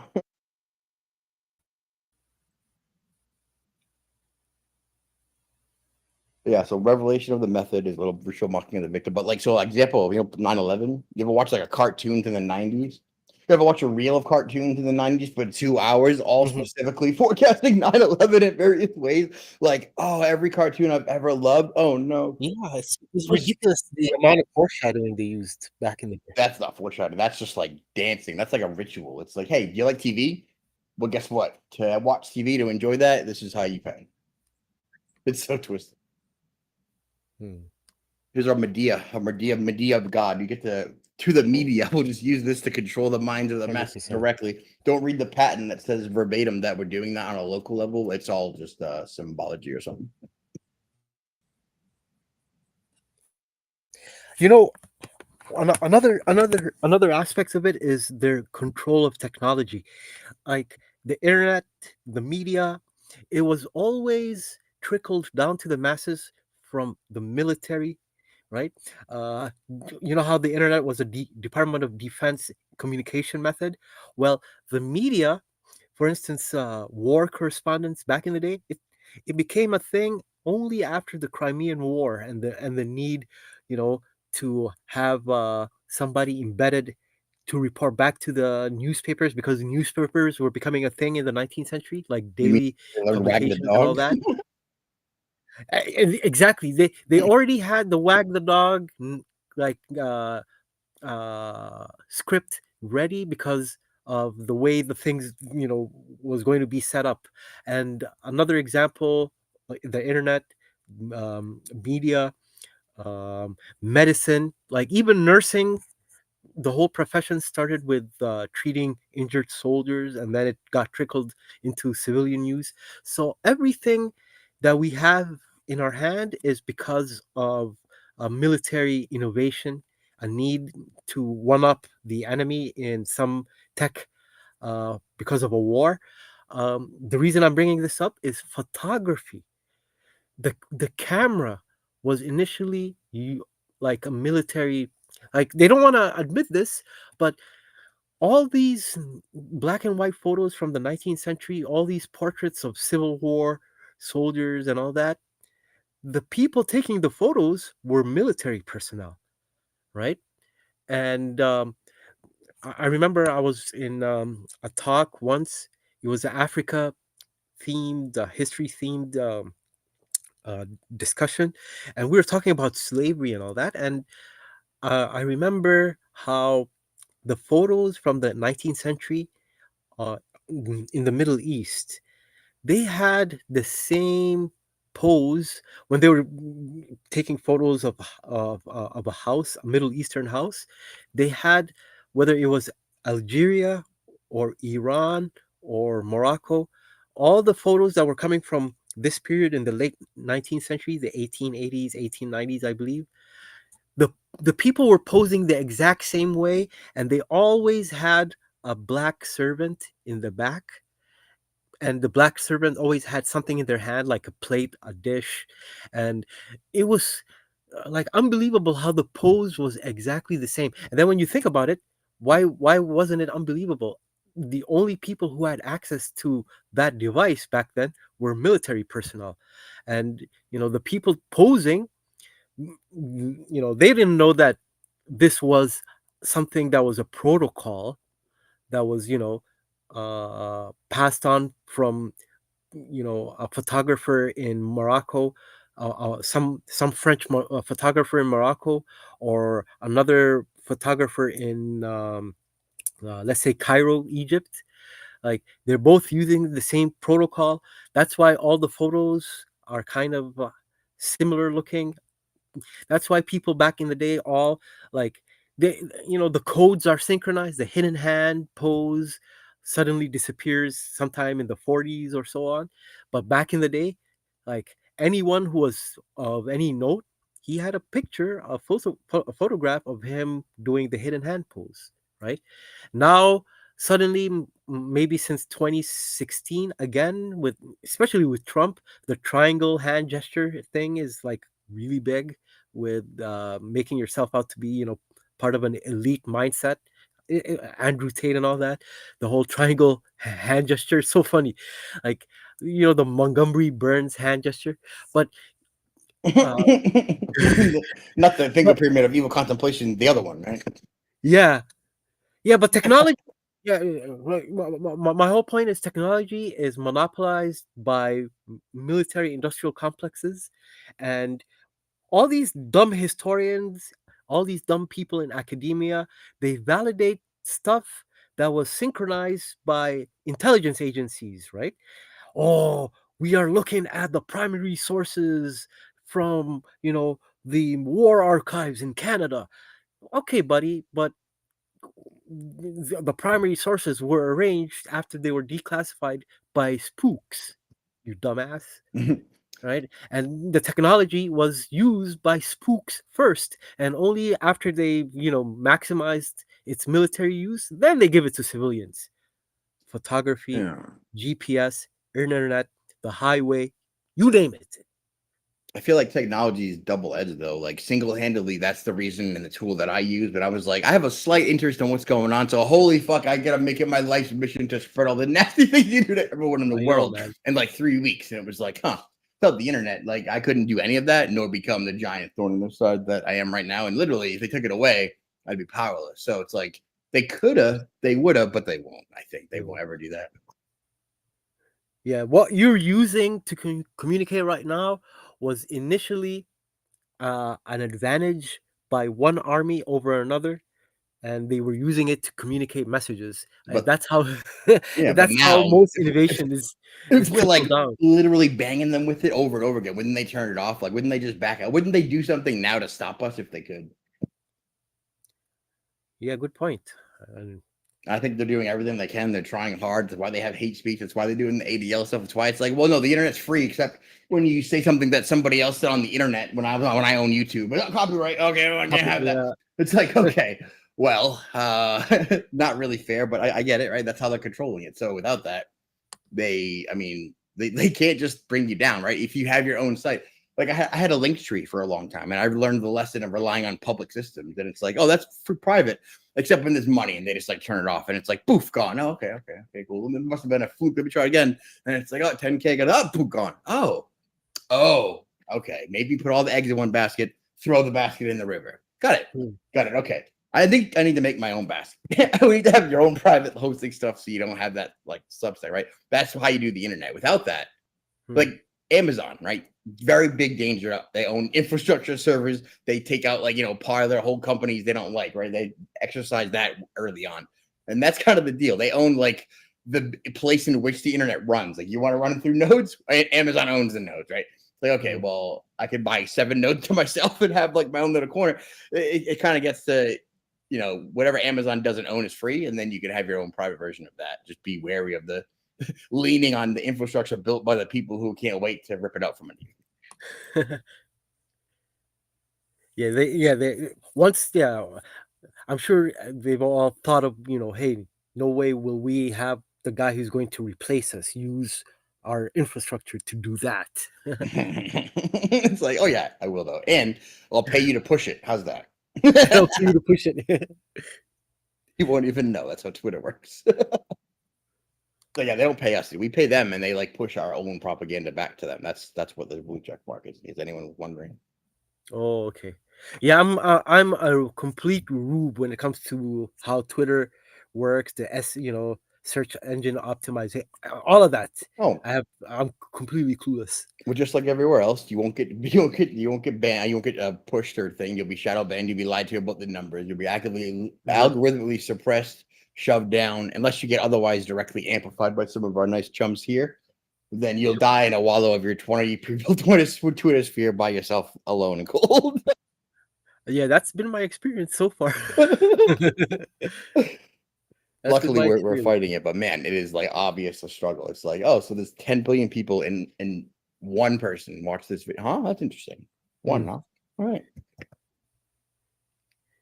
Yeah, at least make it more convincing, the whole, shadow banning thing, making it look like it's open space when it's not. I think what Twitter excels at is the perception of it not being controlled while they control you harder than everywhere else. Like, because YouTube, like, they used to have this thing where it's like, we have rules.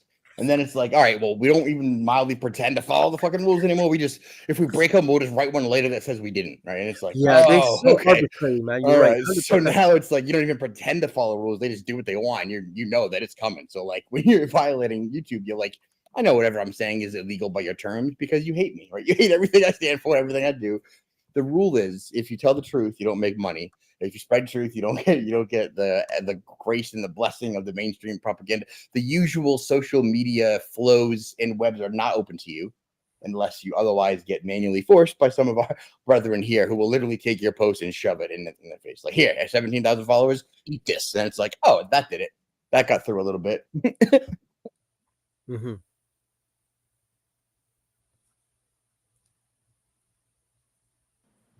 I'm shadow banned right now, man.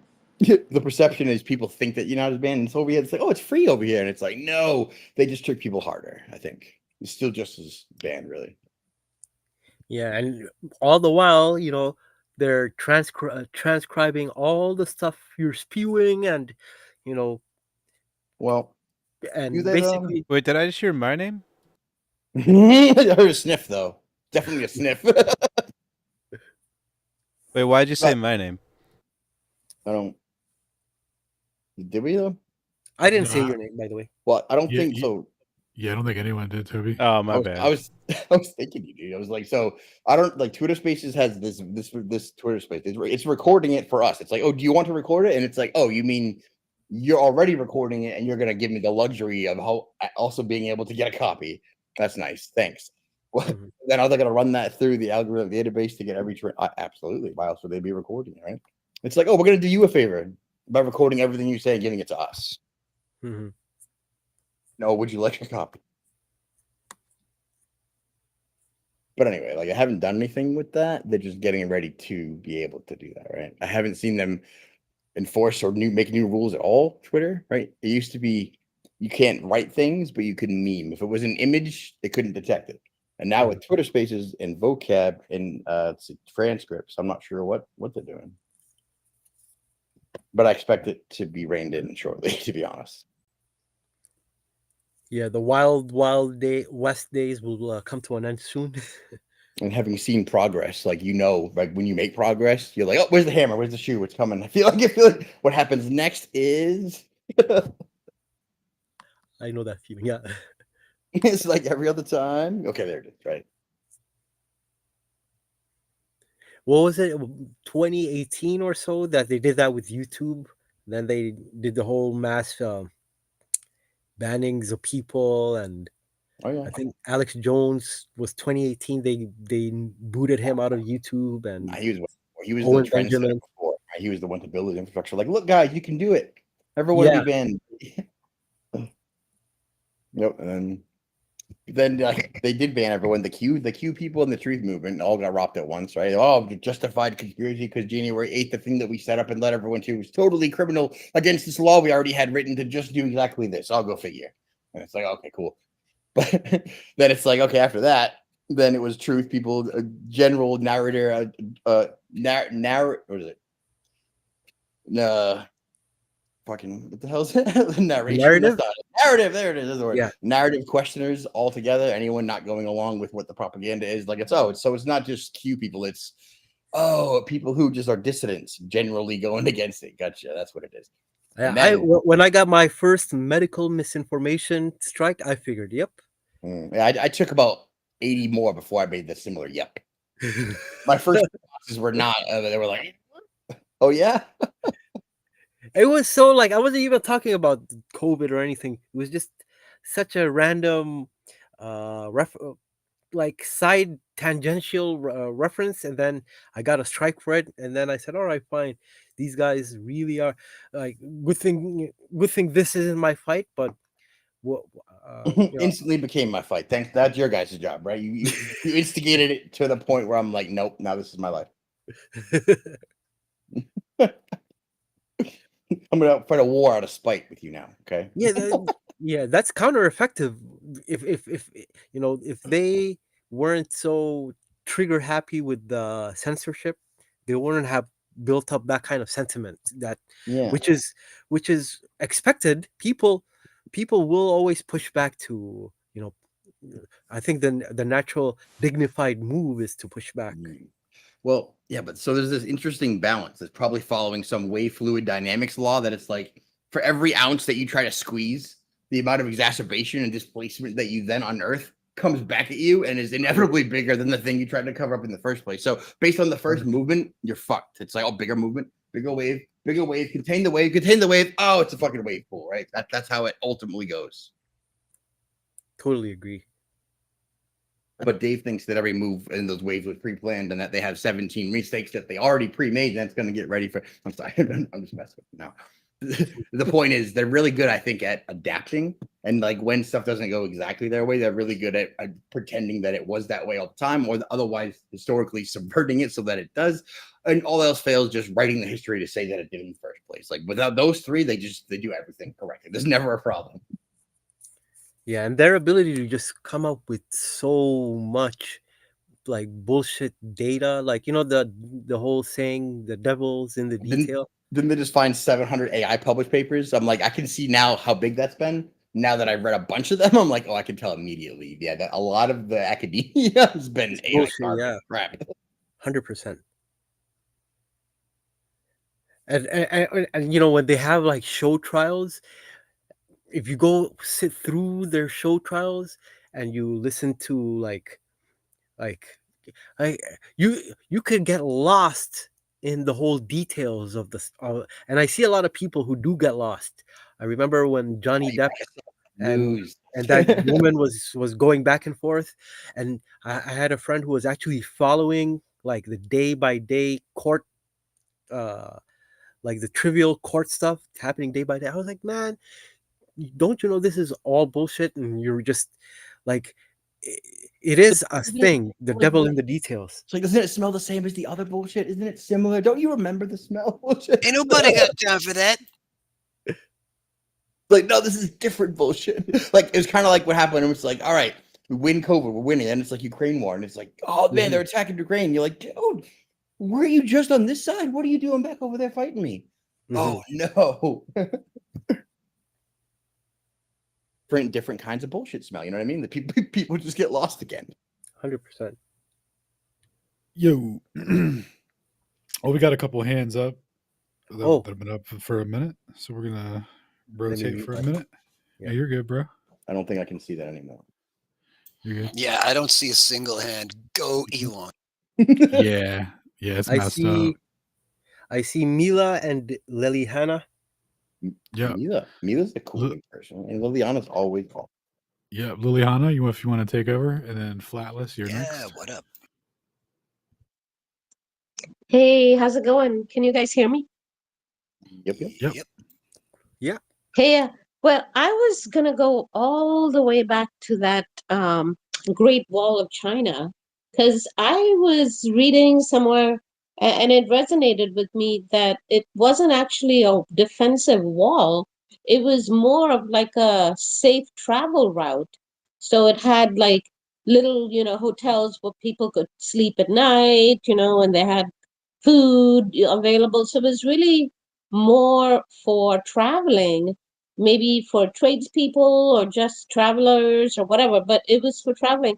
And there's similar such walls also in India, and which is, where I'm from. I was born there, but I've been here for pretty much my whole life.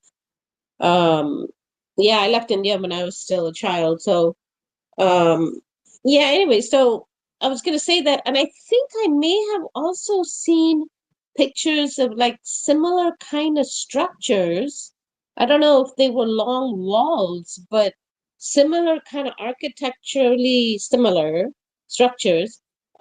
Maybe in North Africa. Like I can't remember which countries. It could have been it could have been Morocco, or it could have been Tunisia, or, somewhere around there, Libya, I don't know, somewhere, but kind of similar looking structures. But definitely there's like these similar looking like walls, which then got called parts of forts or whatever.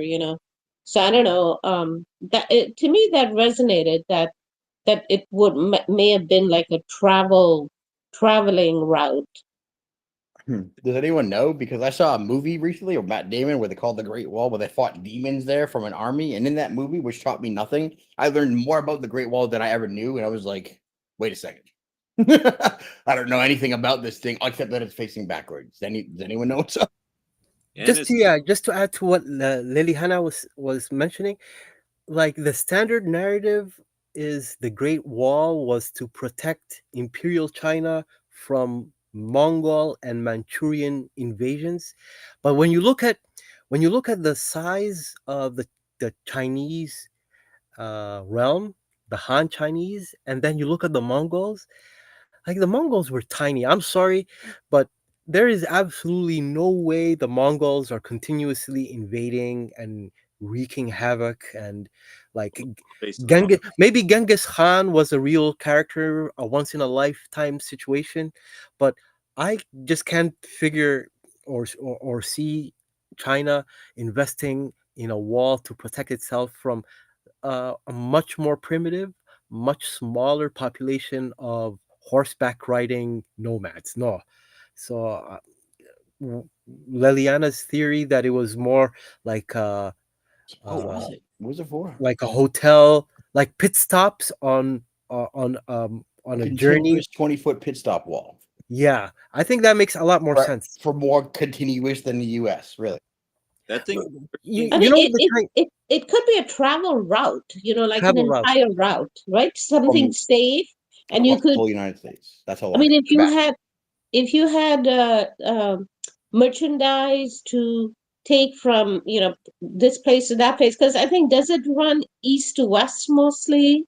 I think It, so. Yeah. it yeah. So if Doesn't it it's just- running east to west, then it might have been like a east to west trade route, travel and trade route, because that would have been very convenient for any kind of carts that might have had wheels, pulled by the horses or oxen or stuff like that, because that would have been much easier than having dirt roads maybe that get covered up or whatnot. And plus, I mean, keep in mind that it would provide shelter and Like a food. highway. Yeah, that thing was 13,000 miles long. Didn't they claim that it What? was visible from outer space? That's the Like code. literally from like No. California to Massachusetts and then back again, and it's like something like how high the whole way? Like they built a 30-foot wall like pathway through 30, 60,000. Over Well, hills I and mean, listen, guys, I don't know if that's it, but there might be something else. 13,000 miles long over hills and stuff. Piece of cake. Wow. But walls, I mean, if it was a defensive wall, you know, people can climb walls for Pete's sake. I mean, it's not I that think hard. it just ends at 1.2, and it's like, well, I don't know if you're doing like a perimeter thing, but it just stopped over there, or is it done, or what? Like, how does that work? I'm not too sure. Yeah, so it's super tall and super long, and there's no breaks. Like they have gateways, controllays, like, all right. And all the defensive positions face towards China. Yeah, they have towers every so often. That's like, oh, so you're defending against something. It's not to look pretty, right? Because it's gross, but it's functional and huge and menacing, right? Intimidating as hell. What the I hell? mean, Also, nobody it knows could anything have about it. That's the biggest part. Like, what? Maybe the forts were to protect like the merchants with the. I'm sure whatever they had in those carts were, you know, like the merchandise was valuable stuff. Was it gunpowder? Yeah, if it was a wall, man, you'd be thinking the guys that are on the other side are like, hey, man, they're building a wall. Should we get on the other side of it? It's 13,000 miles long, man. It's like, no, you can't. You gotta wait there for 30 years till we build this section. Don't go anywhere, right? Stay right there. We're gonna block you in 30 years from now. You can't go anywhere. We got you. And we're going to make it all out of stone over hills and mountains and stuff because, you know, whatever. Do they give the timeline it was built? No, I I'm remember skeptical. hearing it was built over centuries. I Like think we've already 2,000 given. years, they say. We've already given more Pardon me, information. Mila? 2,000 years, they say. Wow, yeah, thousands of years. What are we going to do today? I don't know. Let's go build on that wall. Okay. Dude, somebody should learn something about this and educate the rest of us. This is what projects are for. Hint, guys, we need to know what the heck went down with this giant man structure in the middle of everything that nobody, it's always it was to keep people out. It's like, was it? It's built the other way. Nah, it's fine. That's it. That's all we I got. don't know. I like Nick Cage's theory. Like they just kind of decided to work on it for 2,000 years, just multi-generational, dedicating your family and life's history to making a wall. Seems kind of dope. Let's Hey, do man. it. I'm gonna start building one. Why not? It's like- that was our natural instinct as humans, man. Go chip on stone and build fucking ridiculous stone structures over. If I find a grandma's mass diary project saying that's the case, I for buy it. every in. Chinese citizen to be involved in or something. Listen, I'll only believe it if I can get a document from the Royal Society to tell me how they built it. Well, no, not one document. That'd be crazy. Could I get like 7 documents from the same archive, dropped from the same person in the same library at the same time? That'd be more convincing. I'd be okay with that. We heard about all the stonemason schools that taught everybody how to do all these cool structures in stone and stuff. Man, they're popular. It's ridiculous. Hey, I don't want to cut in line, especially because Flatless has been waiting in line for a long time, but I actually might know a little bit about this. Great. So, Lilian is pretty correct as far as it being trade and travel. So, the idea is that this is not a Great Wall of China. This was actually a Great Wall of Rome, and then it extends all the way into the Silk Roads, but it has been dismembered in certain areas, that it was for trade routes from the ocean into Rome. So basically, you're saying the Chinese segment is the only remaining fragment, but it was extending all the way to Europe. Yes, all the way to the Silk Roads and into Europe. And the reason why the wall is facing the wrong side is because the Chinese were not the ones that put it up. It would have been whoever was on the the other sides of it. So they would have had shops, like she said, little hostels, places you could rest for the night. They would have, and it would have just been strictly for goods and trade and services. Where I got this information was from, oh my gosh, now I'm blanking on the guy's official name, but it's the guy that has been brought up recently a lot lately, which is Archaic's channel. So him and Martin Liedtke, and it's kind of their theory, but they have evidence based from old books and not photos, but what are those sketches? I can't remember the name of them. I got to get my kid in the bath, but I'm not the one who's gonna cut off Flatless, and I'll get back on. But yeah, I just heard you guys talking. I was like, fuck it, I'm jumping in. So We will that's come what I back got to to that say. later. Yeah, I'll be back on though. Well, the thing is, you have to keep in mind that, as I was saying, there's pretty similar looking long, long walls in other places too. So then you have to think like, is there any relationship between the builders? Because the style is similar and the purpose seems to be similar. So, it may not have been independent of each other in terms of like, idea wise. They might have shared ideas because they were sharing because travelers were sharing ideas, from here to there. So I don't know, that's what it seems like to me. And Oh, it what? could have been adapted for some military use later. So I don't think that it was strictly travel, but I think, to build something like that, I think you have to have a fairly prosperous culture that is fairly peaceful, because you can't really build big, huge structures like that if you're in constant war situation and battle situation. And also, there has to be the prosperity and the need for traveling and taking goods and whatnot. So it might have, all these walls might be way older than we're being told they are. I admire your optimism. With You most said things. something. You did say something about, or someone had said something earlier too about the way that it looks. So, the way that the columns and the pillars, the actual structure of it, does appear to be, like European rather than Chinese, because Chinese were very decorative. They were very, you know, uh, deliberate in the way that they built things. And with traveling masons, like where they get their hand signals from was actually, if they went into different countries, they didn't speak the same languages. What they would use is a certain hand gesture that would suggest what labor they were good at, right? So that's actually where the secret handshake shit comes from. So they could be employing people from all over the place. And yeah, absolutely turned into a military thing later on. They probably would have had soldiers patrolling this thing.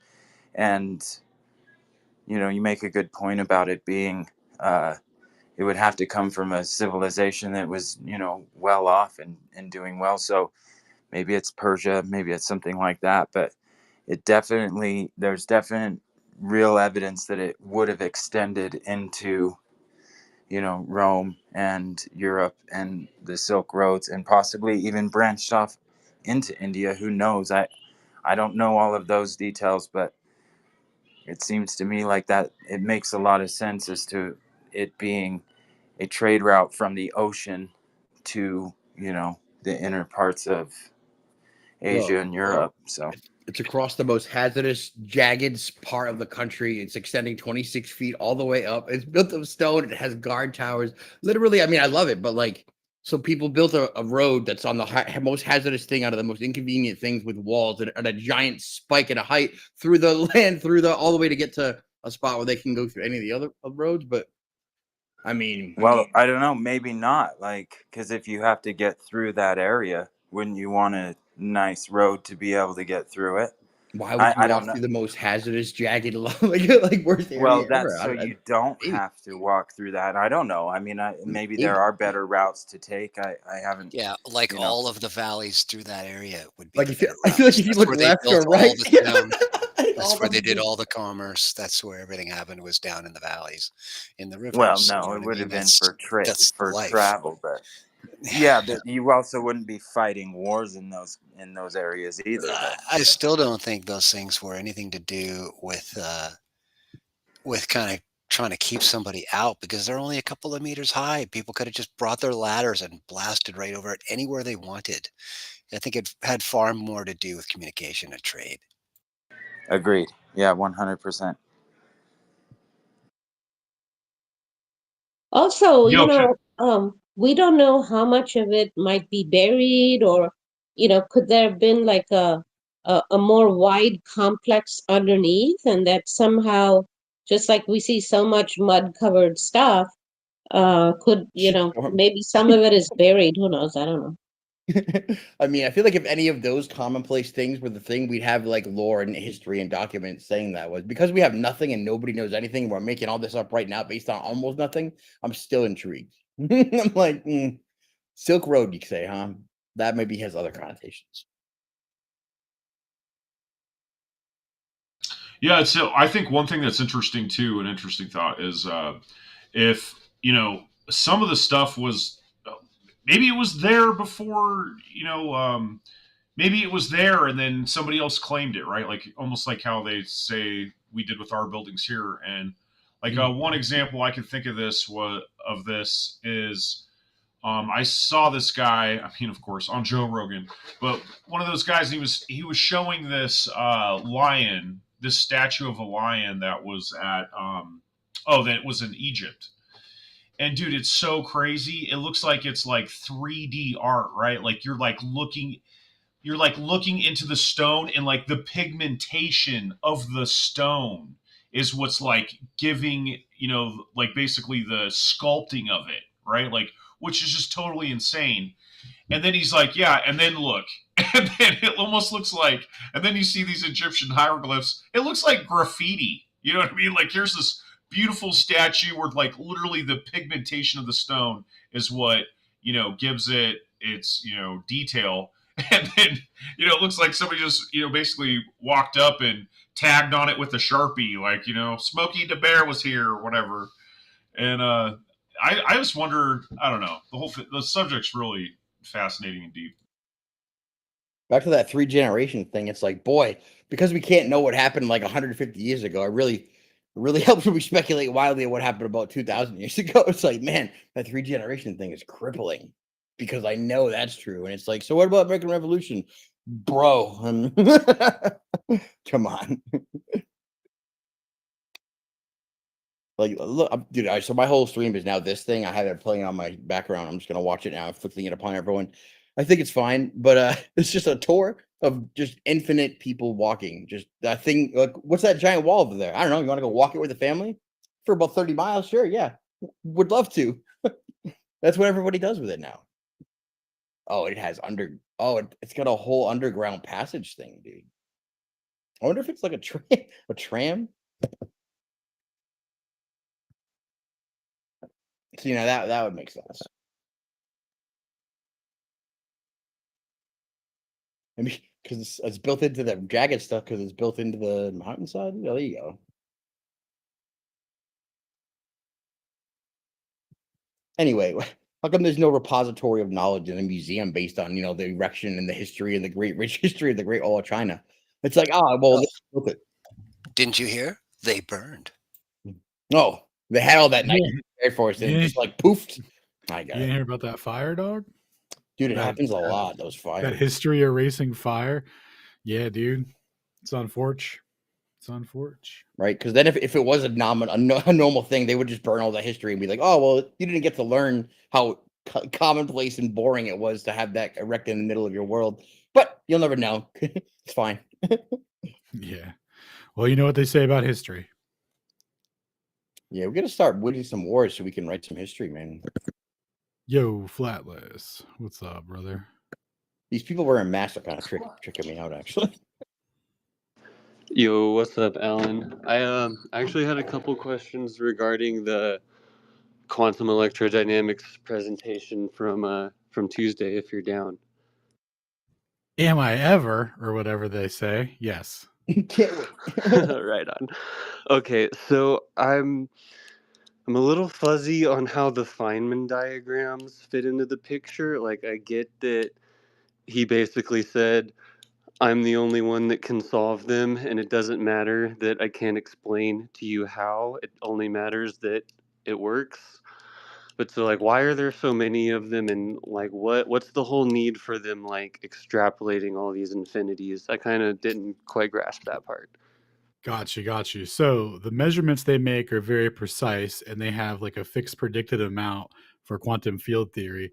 So to explain the measurements and the deviation for the prediction, they have to introduce like a physical mechanism for that, right? So the Feynman diagrams provide them elaborate stories about the possible mechanisms that may or may not have taken place from the time in which the electron, came into existence and the time that that the measurement was taken. So they'll say like, okay, well, what could have happened was the electron and positron could have interacted, and then then like the positron could have went backwards in time, and then a photon could have been emitted and then reabsorbed by the electron, and then like that gave it a little bit of extra energy.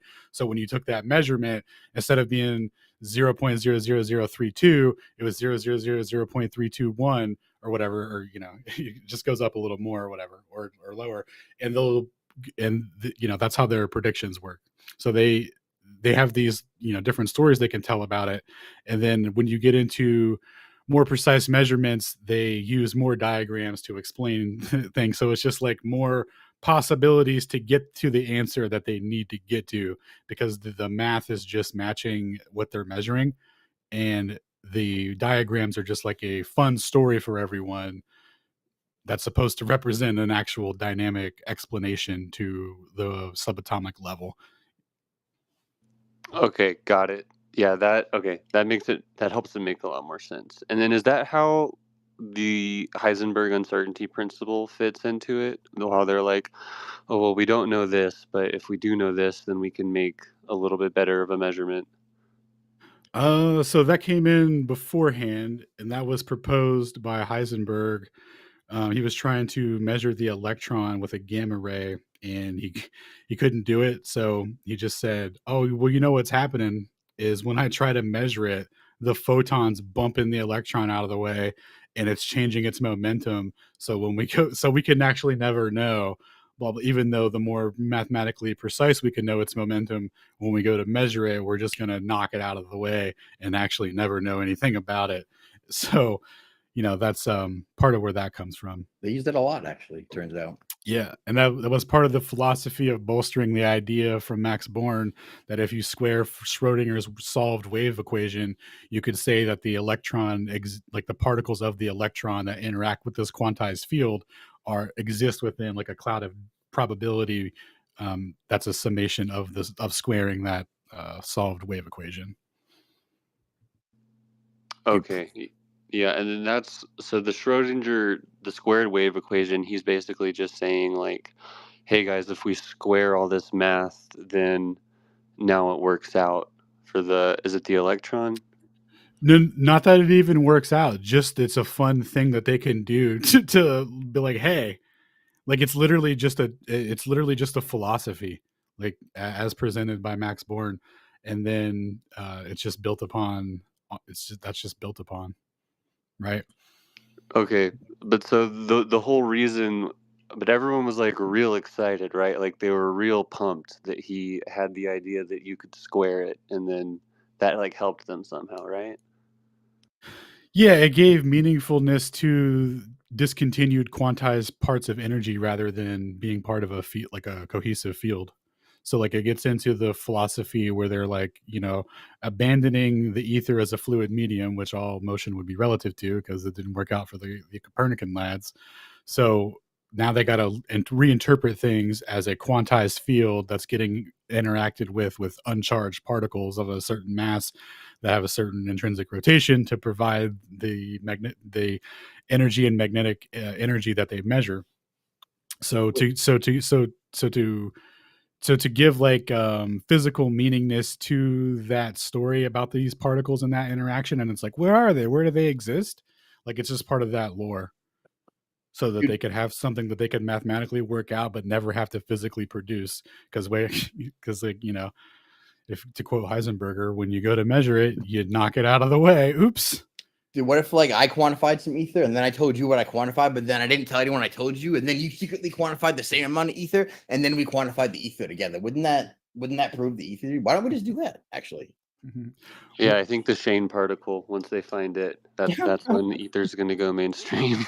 Them dudes Well, literally were like, well, dude, I was gonna say their mathematics are they're rendered so empty by the renormalization techniques used, and like just like the idea that the Feynman diagrams have physical meaning is just like not even on the table. So we could actually just completely absorb everything that they're saying and just add ether at the beginning of it. Like, oh, is that an electron or is that an etheratron, dog?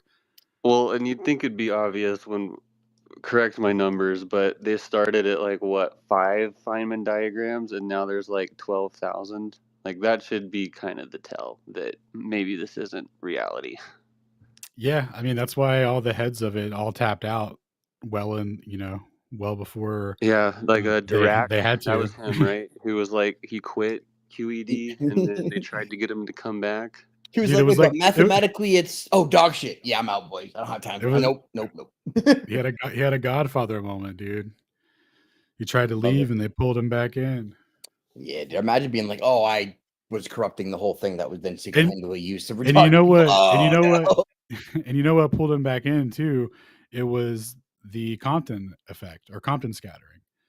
So like it was significant for all these guys that were getting together and like going for this interpretation because the Compton effect reifies Einstein's interpretation of the photon, which is very important for how it's going to interact with the electron. So it's just like it all came together like as a cohesive story for them, and they were like, I guess I'll keep working on it then. I get if the photon's a quantized energy packet, I guess we're on the right track. Like, but he realized that they weren't.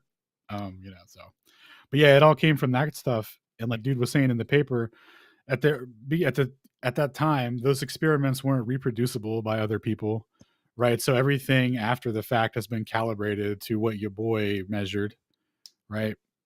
So, and that's what Chan was pointing out. And he was like, well, it just depends on what equation this machine uses, if it's a classical effect or if it's a relativistic effect. And the machine can't tell us.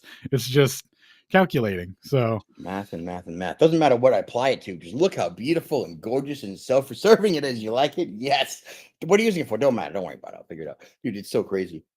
But like, when you think about it, the way that they focus tells you everything. They don't bother to defend the alternative to atomism or what the other alternative to like a photon is. They just obscure and obliterate it. You don't even know there's an alternative. You're like, no, that's what it is. There's no. What do you mean an etheric framework?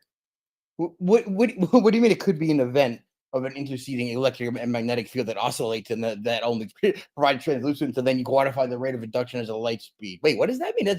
That sounds like something that I know, but is it different? And it's like, oh wait, there's a whole other framework of interpretation that they hide and obfuscate, put down by the big G's or dollar and all them people that they're like, oh, don't worry about that. We'll call everything different names so you don't learn that, and don't worry. Keep chasing them probability clouds on the photons that definitely are real. Dude, all of that like blew my mind so hard when I first started to learn this stuff. Like the idea that the photon, like light, is this little tiny billiard ball or grain of sand that's like shooting at this fixed rate at my eyeballs all of the time, and I then ate all that realize, up, right up until I had an alternative. Then I was like, wait, what? Oh no, get rid of these bouncy dude, nonsense bullshit yeah, you just things. eat it up dude, and you're like, oh yeah, sounds good. That's cool. Why would I care about thinking about it any other way until you have this grand realization and you're like, oh my God. Like, dude, if 2 years ago you would have told me that I was gonna get into like trying to understand atoms and like all this ether stuff, I would have laughed at you. Even when I first started Flat Earth, Well, like buzzing by atoms and laughing at them now is nonsense particles. But yeah, like learning them, sure. well yeah, I think there's valuable stuff to learn, like, I mean what they're calling the photon is something, or the electron is something that's happening. Like I don't agree with what they say about it, but Yep. Right. it The is a the phenomenon is observed, right? They interpret it differently. And then you're like, oh, there's a whole different option for interpretation. Can I hear that? And then 2 words in, you're like, nope, that's the one that clearly I'm on that side. I'm gonna don't need to hear anymore. I right. got Yeah, virtual that photons of was the probability. grand big moment for me that like unlocked this whole drive to like gain this knowledge. Was like, oh wait a minute, if it's not that, it actually means this other thing that's super cool and ultimately goes back to like the ether and the fact that the earth is not spinning. Like, Yeah, some of that best corroborated, best hit evidence of non-Earth motion ever, right? It's like, oh, how come we can't convince people? And it's like, oh, because of all this stuff, right? Quantum mechanics and the relativistic frameworks and lab frames that never move. People who are perfectly content to Lorentz contract themselves back out of reality to shit that doesn't make any sense. It's like, oh man, how did math become reality? I don't know. That's where Alan started. Haven't figured it out in less than 4 hours yet. Yeah, people have just buried themselves in years and years of math. And yeah, how math became reality is, dude, that's one of like the best presentations of all time in my list. Like, I think I he did. can't tell. I have it downloaded, and if I'm ever bored at work, I just put that on and listen to it again. It's top notch. There's like an hour and a half water presentation now. I think you got it down to, or maybe shorter. I forget. It's crazy short now, Dude, that's badass. isn't it? That's a great presentation. Although And it just you should keeps do the getting better. 4 hour. Shit, start with the original. Yeah, honestly, this one from last Tuesday is up there for me now. I kind of have like, certain ones that I'll want to listen to and really understand more than others. And yeah, this last one was also, that one's high on my list I mean, of I'm gonna listen to it a bunch of times. imagine if school was your boys getting together talking about all the things that interested you, and then each week you took turns educating each other on all the things that you collectively shared. Like, how much more interested would you have been in school? Like, oh man, Yeah, it would have Yeah. been way cooler. now we can just learn stuff. Yeah, I definitely did not enjoy school. Like, I hated being behind a desk in a classroom, like forced to learn something I didn't care about. But I loved reading and I loved learning. Like, I had all of the drive and intrinsic motivation to, like, you know, dive balls deep into what I wanted to, but it was never what I learned about in school. So it's I don't know. It's just been awesome to have fun learning again. And to be interested in truth is awesome. That's what it's all about, man. Yeah, people say like, why does it matter? And it's like, I don't know, but it's definitely like my life, it's mattered a ton because now everything that I do has so much more purpose to it. Some people choose to be Truman, you know. Some people choose the blue pill and that tasty steak. Hey, did the buck leave? I had a question for him. Darn. I just messaged him to see if he's going to come back. I think he disconnected or, had like a connection issue or something. Oh, yeah, I'd love to ask him a question. What else you got, Lillian? Sorry, what was that? What else you got? You always got awesome things to say. I feel like if I just ask you something, you'll just come out with something awesome. So, what else you got?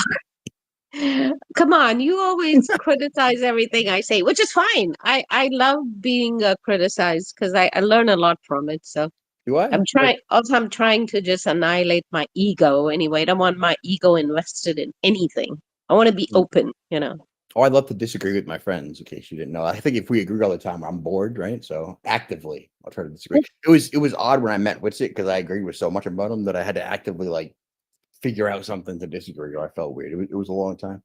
But yeah, generally, I like to disagree. Like the great wall thing. I love it. I love hearing your ideas because that's the best like on the spot rational explanation I could come up with that nobody told me. And it's like, well, you just did a better job than all of my education system and then like the degrees than they all did. That's even worse than to me. Well, hopefully he comes back. But the question I had, maybe you know, Shane, or someone else knows, or Miss Day or whoever. I was going to ask him what he knew about star forts because they're in every single continent, which is shocking. You want to speculate wildly? Because I don't really know anything about them, but I can speculate wildly. Well, what's your speculation? Right. So the star forts built with the buildings in the shape of sound frequencies, particular frequencies overall, and not even like the 2D representations of a 3D moving toroidal field slice. So it's like a 2D version of what a 3D moving toroidal field would be. And then they have different frequencies all over, all near water, all in the same like 7 or 8 shapes. So if you pick one frequency, there's like 30 or 40 of them. And you're like, a lot of people call them different things. A lot of people, they're everywhere, right? They're buried. They're on like all sorts of things. They're almost always near water, and they're probably some sort of old school, like etheric, I would say, capacitance stuff. Because once you pull it from the ether, you need a place to store it. I'm thinking water was some sort of involved in that. That's why they had all the this odd shaped canals near them all the time. And then beyond that, I don't know. Why would you have a building in the shape of a sound frequency? There's got to be something that you can do that we don't know. Yeah, star forts is something I've actually looked a lot into, and you're totally right about the water thing. Most of the ones that you see now that are like still pretty built up and not like in ruins, and even most of the ones in ruins, if you look in like the center of them, they'll have, and in like the corners, kind of where the points of the stars are, there's always these like weird, suspicious looking plug holes or drain holes. That is a super common pattern. So it kind of seems to me like they were also like what you were saying about the capacitance, but I think they also maybe had something to do with filtration and like cycling. But they're not all around water. Yeah. There's one that I'll drop. Um, it's in New Mexico, and it's by like where they say it was this like old settlers fort that burned out. But there's totally like a star fort hidden in the corner in the middle of a desert with the plug holes.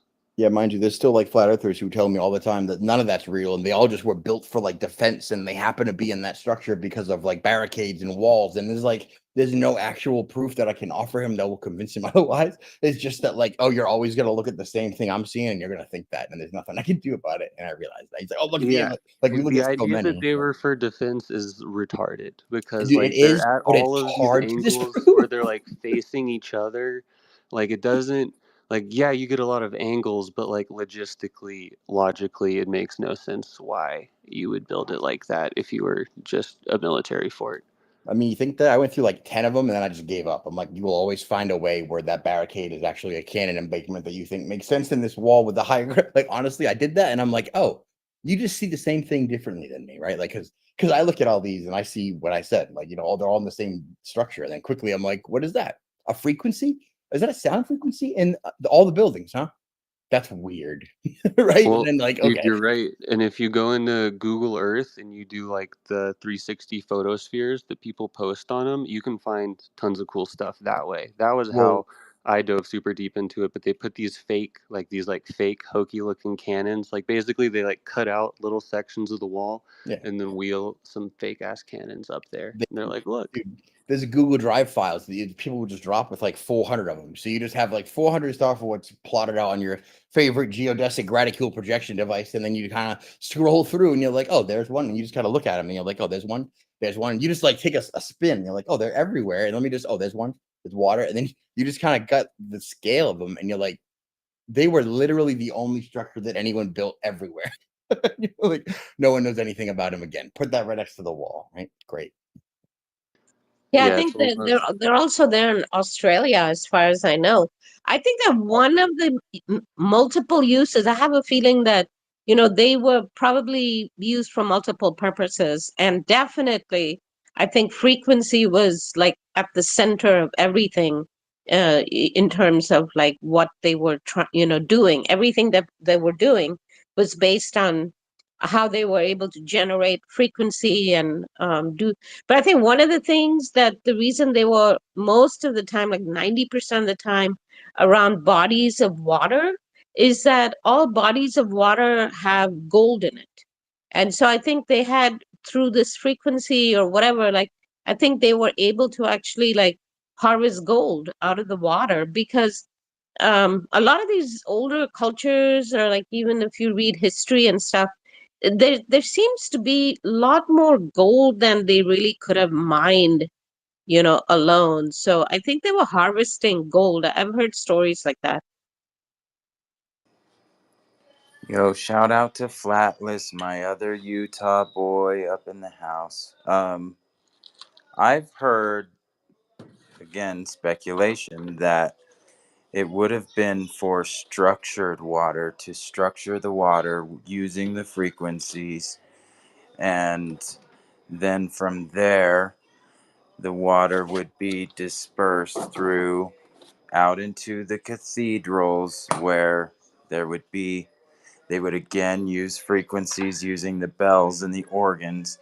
People would go into the cathedrals with these little boxes, and Yep. they would fill up these boxes, and I don't know if they'd fill them up with the water or with electricity, and they would power their homes for like a week. And I think there's some connection between the star forts and the cathedrals, but again, that is all speculation. So Damn, man. Well, if you go on to the star forts, like most of them will have a cathedral like right in the middle, and they're super dope looking. So yeah, I'd say there's definitely connection there. And yeah, shout out to you, bro. We're rarely on the mic at the same time, so it's good to say what's up I, to you. yeah, for sure. I see you in the chat a lot, but You um, just you just summarized yeah. exactly where I'm at with all that, dude. That was like this is like the first video that I ever put together back in the day, and it was like by far my favorite, biggest achievement, and quite clearly still the best thumbnail that I ever created. It's just like overlaid tutorials, but it's like structured water, Tom Town talking about that, how sound frequency vibration work, a whole bunch of music, schematics, CymaScope, and then literally overlaid of like 45 hertz, whatever it is, over like the structures of the building just for like a minute. And it's like, huh, this is all the pieces, but I haven't quite put it together, I think. Like there's something missing. Yeah, for sure. And I wanted to ask you guys, and this is going to kind of change the subject, but did any of you guys watch the interview that Jaron did with Pastor Douchey or No. whatever his name is? Yeah, yeah, I Dude, did. Is it I Dude, looked. it was so terrible. is it just me that feels Holy. like every time we talk about this, like I just step in the same pile of shit again? It's like, oh, no one's gonna clean it, but it's still there. Is it just me? Well, I just don't know why he's entertaining it at all. Like I messaged him. I was like, "Bro, why are you even allowing this fool a platform?" Yeah. But I don't know. The whole thing seems very suspect. The way he's sitting there with his shit-eating grin. I won't bring it Yeah, I up don't if it's trust that guy. arrogant. I don't like his face. No, Solid. dude. No, Yeah. for real though. I don't like his face. Like No, it's No. that's enough for me. look I was kidding, like but this. Like I went to go watch it and hear him out, and then like just his smirk and just his Dude, face. I was like, nah. the yeah, entire time I'm like, I want to fucking hit my phone, dude. Hashtag not a dude. but like every time we have a conversation about this stupid thing that they're trying to plan, I'm like, like a little bit of energy. I'm just kidding a little bit, but like I feel like that's their strategy with most things, and this one particularly. Well, and I'm curious, why do you think has anyone asked Austin and like Yeah, he why wants to they're really go. entertaining it? I Him and mean, Jaron really want to go. I think they're trying to figure out all the national things and get enough money to make it worth their while. Both while calling the bluff to say that they would be the ones that actually go to see if it's going to be fake, and then also to actually go to figure out what would be scientifically worthy to verify, if anything, and then make money while doing it. But I'm pretty sure it's all up in the air. So, but Did they touch on did the travel agency or whatever ever get back to Jaron on the status on whether or not they had to go into night lockdown? yeah, they can go out. There's certain forms uh, that Pastor Ducey verified that he was not lying about because Jaron asked him first to go over it, and Jaron had the forms. So yeah, they are allowed to go out, film the sun, and use a drone. Like there's certain things about it, but my whole thought is, dude, these anti flat earthers, if they're not already CIA, like how easy would it be for them to just crash the plane, kill the two flat earthers, and then the other two, just disappear into the world and claim their, fake their own death? Like that would be my thought about it. It's like you don't think they're that'd be gonna. hugely counterproductive? Like, oh, they killed Witsit. Okay, now we have 10 more Witsits on the rise. I mean, Witsit merchandise, the Witsit thing. Yeah, I don't Like, know. I mean, I think of personal safety, and I don't think like you've seen how willing people are to lie for free. for Like, sure, for sure. how willing would they be to? How far would they go for money? Like, because that was just my kind of thought. They first said they wanted David Weiss, and then who's next in line? Austin, and then you You have could Jaron, pre-agree, right? Pre-agree to whatever we see, whatever happens. That if this happens, then flat Earth is stupid, right? Sign there. It's like, I mean, Yeah, I just think it's all kind of a joke. yeah, obviously anything set up by them for their purposes, not to help us. That's just my take on it without doing any looking into it. It's just like, nope, we don't need any of that. That wouldn't possibly be beneficial. And it's like, unless you can worm how to figure out how to get them to pay you, and then like I'm not going to go there, but Well, and so okay, so say if they do go down and see the 24-hour sun, I mean, what see the about all physical the sun all the way around the southern perimeter, like eye contact with the sun, just like in the north. right? So Hmm. say they do.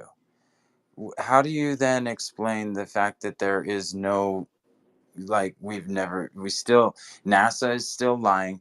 Uh, you have all these public program television shows that are lying about the curvature of the Earth. Like, how do you then, like, explain the fact that it's still, and also redshift, like Oh, there's a all of the million things you science. can't explain, dude, and you can't. Yeah, You right. can't get So you.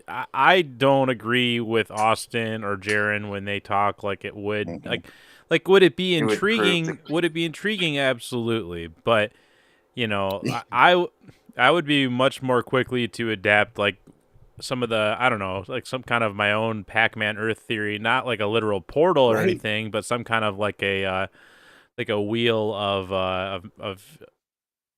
of existence or something, but like and where the sun would literally just pass overhead and it would move between two poles and we would move between two poles, but like it doesn't change the fact that we can't measure curvature, doesn't change the fact that NASA has lied about everything related to going to outer space. I don't know, man. The sky is the sky. Like I would never use intangible things in the sky that we can't quantify the makeup of. We like there's like lights that were placed there for us, and like I think it's Dude, the especially wrong the sun. place to go to try and say where we are in the universe. It's The sun is crazy, by the way. Like, the one thing that you could never the thing that projects itself to universally, personally, everyone all the time, but can't be triangulated, but will appear as a okay. Like, so honestly, what would happen is if we saw that, people would get together, we develop a new theory, we critically think, we toss out bad theories, we'd evolve something good until we had a cohesive idea, because that's what we get to do when we critically think and figure shit out, right? Oh, new evidence. Everyone adapt, right? Do the thing that the thing think we don't do. We'll adhere. We'll think about it. We'll come up with a great idea, and then we'll be like back, like, oh, well, here's why it doesn't work for you. Here's why it works for us. Like, we'd already do that, if at all any of that happened. Well, I guess you have to appreciate that. I think Winston and Jaron are seeing the the antithesis of the logic we're looking at. That they're saying, well, why did they offer it in the first place? And it has to do with the globies, and that they dare us to go down, and that in that how we would reflexively refuse to be anywhere near those people, that they're going to then say, "Oh yes, you're running away." The favorite thing they have to say about us in any situation, regardless of what goes down, and because they won't go down, then they're actually admitting that they're too afraid to go see that it's actually a globe, and Yeah, there is that pride so code. because of that, Jaren sees that and says, "All right, well, we have to call their bluff. We have to take their money if they're going to put it down on the line for us." So it's hard to argue with that. I Yeah, I don't do know, man. respect All that, right? conspiracy aside, when you look at the logic of it and what they're going to use against us if we say no, it's a double ensnarement, I mean, logically I see that, and I'm You glad can't that you the can't ignore that. MPs or the MPs will stand up. They'll do it for real. Like, they'll think about every avenue. They'll make money on it. But like, I think that just people undervalue completely ignoring those people, how powerful that is. Like, just a vacuum, a real vacuum. If it was real, it's like, oh, not only do you not matter, but like, I'm just gonna talk through you because I don't even want to pretend to think of a plan to avoid you because that's how little you matter. Like, if you treat them like that, then all of these other problems kind of go away, but it only works kind of in uniform. And on the off chance that it is just a goad, it would be nice to dip that in the bud right away offhand. Shane, I want to say that I totally agree with you on the power of just ignoring them, and that's what I do. I tried for maybe a month one time to interact and engage, but no. I think But the trick is anyways, don't read the I think replies all the time. GG, sorry. right. But I don't know. I'm just too busy to be super active posting. I just try to learn as much as I can. But I think in this case, if they go down there, if two flat earthers go down there and this happens, the chances of us walking away without it being in our favor, I think is pretty low. I think if they go down there, they're probably just gonna like chemtrail the fuck out of it, and then they'll film clouds for 3 days, and no one, We got it's fake not gonna. sun for $100. Who's got fake sun? Who's got China's fake sun down there in Antarctica waiting for us to be filmed next to, smiling? No, anyone? I don't know. That almost seems like a bit too complicated. And if you just had like an infrared camera, you could probably like if they tried to seamlessly make that happen, that seems pretty tricky. It seems Well, easier just to I like make mean, it cloudy. how hard it is to fake a sun dog? Oh, you can do it in your living room with a lighter, you say? I think they figure something out. Well, I would be interested in seeing the data on how much an IR filter cuts out the clouds and how much farther you can see the sun, and whether that might actually affect anything in terms of observational ability. So seeing it across 12,000 miles would be interesting, though, if that was the case, if that was what they were doing. I'd be curious to see how that Oh works. no, that's an outright opacity issue. I got no problem with that. But if it's only 1,000 out of the 12,000 so far, and the problem is cloud as opposed to regular plain old sky, what's the IR filter going to do about that? That's going to help us. I'd like to see some data on that. That'd be good. I mean, Well, how we got months to put this together, right? Yeah, it is. Let's just get the answers. It is one of our strongest arguments, right? The non-symmetry of Arctic to Antarctic. That is like, oh, there has to be on the pole. Oh, isn't anything like that in real life? In every facet of life, including navigation, seasons, animal life, like vegetation, you name it. It's like, no, they just lie about all that. And it's like, really? That's the position? Yep. And they put out 2 fake videos. That's the whole position. Oh, okay. Well, we should probably use that. We should wield that better, right? We should use that more. However, how far south would they allow someone to fly a drone, for instance? Well, they would be Duffy, going. Oh, sorry, yeah. go ahead. Well, I was just gonna say they're going to like the 80th south latitude, and they can fly a drone to a certain height, but he didn't explain how high that was. So yeah, that's the latitude they're at when they're down there is 80th south latitude, but they didn't go over the height. Yeah, Duffy claims he's got a permit to operate a drone while they're down there that he's already demonstrated. Well, it might just be easier to send a drone than people. Oh, I see. No, you still need to be able to charge and launch and control the drone while you're there with your own little radio box, your transmitter. So, no, not quite from that distance. Shows how little I know about drones. I guess it depends on which drone we're talking about. This isn't the military drone at 35,000 feet with a laser sight coordinating a hit. This is the personal drones that are about a 2-foot wide body, including props, where you've got essentially the same kind of remote control as you do for a remote control plane. That's a 132 scale or whatever. You know what I mean? That you've got about 100 to 200 to 300 meter range on what you can do with your drone in terms of line of sight, watching it fly as you control it, and via antenna. So they want you to be competent when you're down there doing that, and that's why you need a permit. But he claims he's got one, so that's cool. Yeah, You he know, was actually. if there really was a midnight sun down there, the same exact way that it is in the Arctic, I think we would have had at least half the amount of footage as we do of the Arctic. I mean, we have so much footage from the Arctic midnight sun Well, that we would have the same. Yeah. it's that we've never caught anybody faking one at the north. That they're all real. And what do you know? They're all real.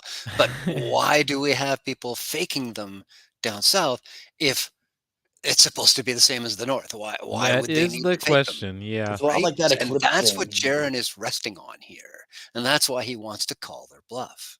It seems too obvious. Like when no one's ever seen the moon inside the sun, except for that one time they get that perfect picture and then never again. It's a lot like that.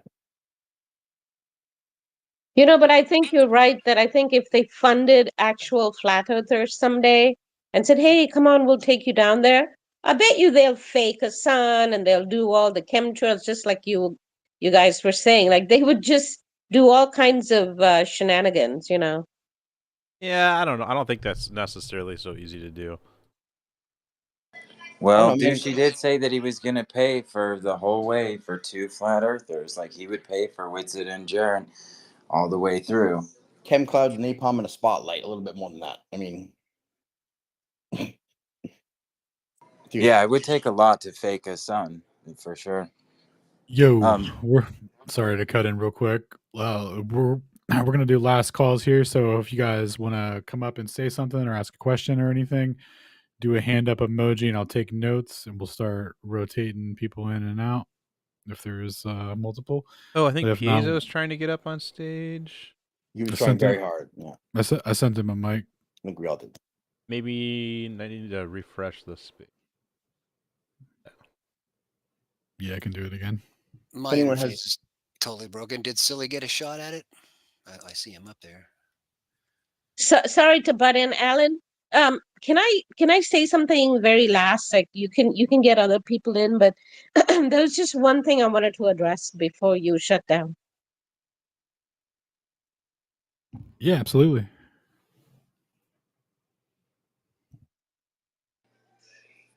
I also wanted to point out that, like, everything that's been discussed tonight, I thought it was funny how the guy was like, "Oh, don't say that. You're on YouTube. Don't say that." And then all of a sudden he goes ham and just starts saying the worst things ever. That was pretty Yeah. funny. Yeah, it was But- super funny. Not really, Whatever. but Yeah, no. I'm it's- so annoyed. Yeah, but that he would do that. But I think it's good that we have these oppositions that we have. You know, it only makes us smarter. It only makes us stronger. It only makes us more dedicated. You know, like if even if they did find a 24-hour sun, I'm sure that we would figure it out. Like figuring out the coffee cup caustic took about one morning when someone was drinking their coffee and they're like, "Oh shit, I just figured something out." So I don't necessarily think it's a bad thing that we face so much adversity in this. You know what I mean? Because I think it does. It makes it a stronger community. I mean, honestly, we're operating from the space of we have some evidence of the truth here, and it makes us all better people because of it. And I think that's going to be the appeal to the masses when they start to really see how these globies are reacting to it, and when they can look at themselves and be like, "God, what am I doing?" You know. So I don't know. It was just a thought when I was hearing all this stuff going off, even in regards to healthcare and all of that. Like, I don't know that it's a bad thing that we have something to push and drive us. You know. No, it's good to be critical thinkers. I think, yeah, there's something to be thankful, like a weird silver lining in that we've all kind of learned to think for ourselves, or been forced to learn to think for ourselves because we've figured out that the institutions were lying to us. Right, And because- and you're totally right. Like, there's no better way to like sharpen the sword or whatever. Sharpen your blade, but. It's just, sometimes you're like, okay, I wish I could do it with a little bit less of the watching these like people that have like mental health issues, like, in a dark place, like trying to bring me down to their dark place with them like that. That would be nice to not see that all the time, but it is what it is, and that's why luckily we've got friends with like each other, and it's just crazy that people have to be so negative and insulting. It's like and all I can think the whole time is just like poor you. Like, I just feel so bad for people that have to like try and bring you down to that level with them. Right, like I can't remember when I started choosing friends that would critique my work most hard and not tell me bullshit like Toby, right?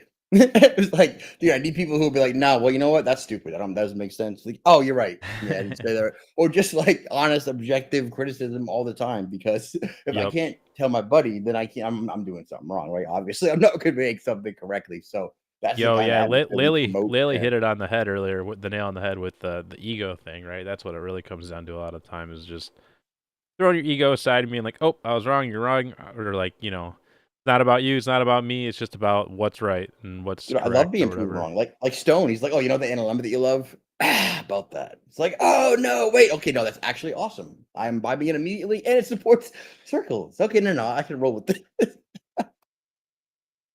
Like a little Well, and paradigm even shift. all that. Sorry. Dude, there's going to be some serious tomfuckery with the fucking whole final experiment thing. Like, just watch, dude. I don't know. And at the end of the day, like, who cares? Like, the bottom line is you can't explore there, right? Like, they're like, oh, hey, you can come get dropped off at this little spot. And then, okay, we win. Like, I don't really see how it's a win no matter what. Like, It's gonna end okay, with a can I win. like go look around anywhere from? No, you get to be in this little tent monitored by me. Oh, okay. Well, on that subject, there was a video from I believe it's from Jeranism or Dave Weiss, who was just giving a mock interpretation of how he believes the apparent sun works, where he was just shining a light on this Hi. snow globe thing, and the sun's path would shine within the dome uh, uh, item that he had and at different rates. So my thing is, does it have to be an instance where whatever they find proves one model versus another? It doesn't seem like it's exclusive to a globe or a flat Earth. Why does it have to be like a Pac-Man Earth type of thing? I don't see how what's happening in the sky relates to an exclusive model. Maybe there's something I'm missing. What do you guys think? Yeah, I guess when I say Well, in one model, the sun goes from left to right to left to right to left to right. And in the other model, it goes around you 360, around you 360, around you 360. So we're going to watch the sun do one of those two things and Hello. disprove one of those two models. Hi. Hi, 1 second, please. Sorry, continue, Stan. Ronaldo. Oh shoot, yeah, 1 second, 1 second. I'll handle that. Yeah, well said, Stan.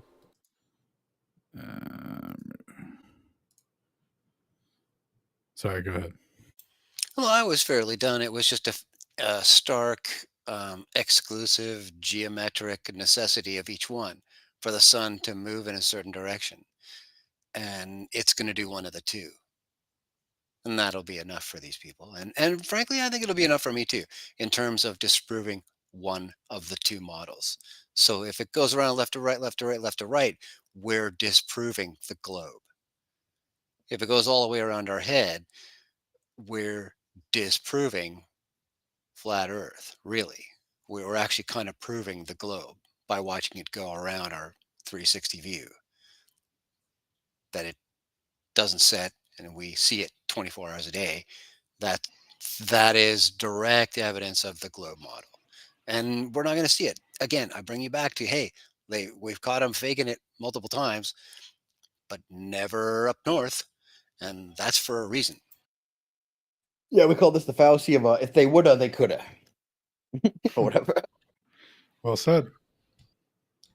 Yo, and like it would have to directly match the north as well, too, right? So Yeah, dude, that north-south non-symmetry is really a strong argument because it couldn't be further from the truth, right? I'm just posting a video now that's like Arctic, Antarctic basic stuff. We should all seize that argument, man. yeah, like it has to be an exact clone of those same coordinates in the north. There's just no way, man. Like, I mean, if it does, interesting. I think everybody's here just to seek the truth, right? Like, it's not like I have some. sure. I wasn't born with some flat Earth agenda. Just like, what the fuck is going on? Yeah, a lot of this stuff makes sense. I'm investigating. Dude, what's the opposite of symmetrical? Like the exact antipodal or antithesis of opposite or whatever, or symmetric. What's the opposite of symmetric? Asymmetrical. But some of this might also tie into what No Fanfare showed us with the aspect of southern star trails and how they are arced over our perspective. So that, they talk about the Southern Cross in three different places in Australia, in South Africa, and in South America. It's this angle, that angle, that angle, and everybody can see it at the same time. What's that about? Well, yeah, No Fanfare, dude, on YouTube there, did an excellent job in showing precisely how that's possible, optically speaking, over our heads. And this may be another one just like that. Well, in that case, on the south, if you just point a camera with a where it keeps a circle pattern, like at the North Pole, if you did that to the south and it made a circle pattern, that would prove flat Earth was false. So unless they can come up with that, I mean, then the optic convergent point that's latitude dependent that we know definitely is there, or something different. well, I mean, like if you point a camera and make it to where it makes light trails with circles around the Polaris. If you Circumpolar stars, the antipodal thing, talking about what would be the inverse Polaris, which isn't there because it's not bright enough. That thing or something. Yeah, Cygnus Octans is not really visible to the eye most of the time, like almost ever, if ever. I knew a guy who said he's seen it. Yeah, we could just say that it's an optical convergence point, whether it's dim light or there, and that it's usually the only thing you need to know is latitude dependent, just like in the north. It's almost like the sky moves with you and tilts at that axis, directly component to how far you move down. Right. Well, if you're in Argentina and you point a camera to the south, like Mm-hmm. directly to the south, and give it a what's it called when you time lapse, right? Time lapse, right? So it makes circles instead. What If creates circles, yeah. they can't go down there, point a camera south, and get circles, then that proves the Earth is flat. Period. Wait, we don't think there's southern star trails? No, I don't know about that one because the star trails they are circular down here, and that's what I was talking about with no fanfare. You should check his solution for that. Can you guys hear me? It really exists. First of all, just say Yes, yes. I We believe go. I've seen them, man. Sorry, I've been trying to get it to work. Every time I try to join your guys' space, it's a little late. It just takes forever. It's proported to how much gravy you're bringing. So you must be heavy, man. What's going on? No. I was just gonna ask if anybody knew what type of equipment they're taking on their equipment list down there, because I was gonna make a suggestion for the IR stuff. Damn it. No, I'm pretty sure they haven't got that far yet. Frankly, I don't even think they need to bring a compass. You don't care. It doesn't matter what declination is. You're watching the sun. It's going to go around or it's going to go back and forth on the same 180-degree view spread. You know what I mean? It's observation, and Jern and Whitsitt have got the plan where it's going to be 12 hours each. They're just going to spell each other off around the clock. Like, okay, there's the sun, there's the sun, there's the sun. And we'll get a plot. It'll be pretty easy. I would like to know what a compass does when you're looking at that exactly. To be honest, I think it's 50 degrees off down there in terms of declination for pole. Yeah, that's all you're going to see. North's just going to be over there instead of over here, and sort of Yeah, comport yeah. with Depending on where they are exactly, Pardon? but yeah. comport with the declination maps. Then the flex lines will be probably it'll be off 50 degrees to the left of where it actually is. Like Interesting. it is here. I'm about, I forget what I am, 15 or something. We have so little data from all the way down there. It kind of would be interesting to just have like some people actually collect the data that we would then stand on for the rest of like the whole argument. When we're just like, oh, vaguely, no, here's some stuff like what we did with laser tests and FE cores. Like, no, here's one person who did it so well that we don't have to do it here. Remember with Behind the Curve documentary, we want to probably don't want to rely on one person because that could go left easy. Well, I mean, there's many laser tests. That's just the one that I have the PDF of that I can explain. Right? You need chain of custody on all the data and on all of the documentation. Right. Lessons learned. I was on a plane that left Tennessee and landed in Afghanistan. So, I mean, unless they can figure out a way to make the gyro reset, which I don't think they have, I don't think it does that. Every 15 minutes. Your questions are confusing. Does anybody know what side this team is? No, but anyway, we're going to let's see here. There was one other person besides Rocky. It's bad that I don't know, right? Or is it my fault? Or I can't remember. Anyway, Pizio, did you have something you wanted to say? And then Liliana, we'll kick it back to you. And then I'm going to close on quantum meta recap. Oh, great. I'm sad I missed that. Yeah, bro. I was just going to say, I didn't get the update that someone's apparently funding the tickets to Antarctica. That's dope. But whoever ends up going there, if they're able to pitch together the crowdfunding, that we should definitely get them a germanium lens for their camera. in order to maximize the efficiency of the IR filter for potential inclement weather. And what's the ticket? I don't have the prices yet. I'm looking around right now.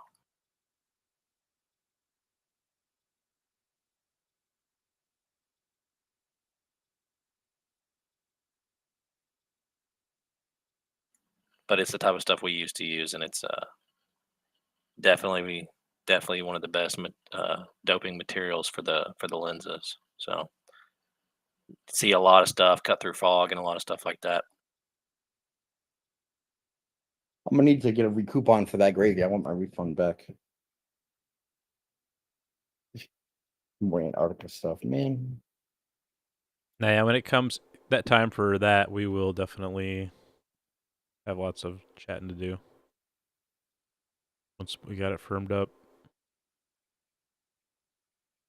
But you know how that thing that like they have evidence against us, we look into it, that evidence turns out to not only be like not evidence but support us the whole time. You know how that happens like every time.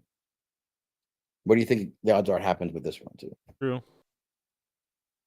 Would I be wrong if I boldly just did that now and just acted as if that was going to happen without any evidence, or what? Would that be frowned upon?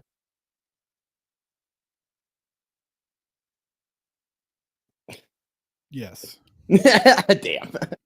All right. We'll hold off till we already know how it proves our case. Who else? Liliana has more stuff to comment, I'm sure. It's going to be awesome. Oh no. Well, today there was some drama online that frankly kind of embarrassed me. And the conclusion that I came to is that we might need our own in-community fact checker, which is so.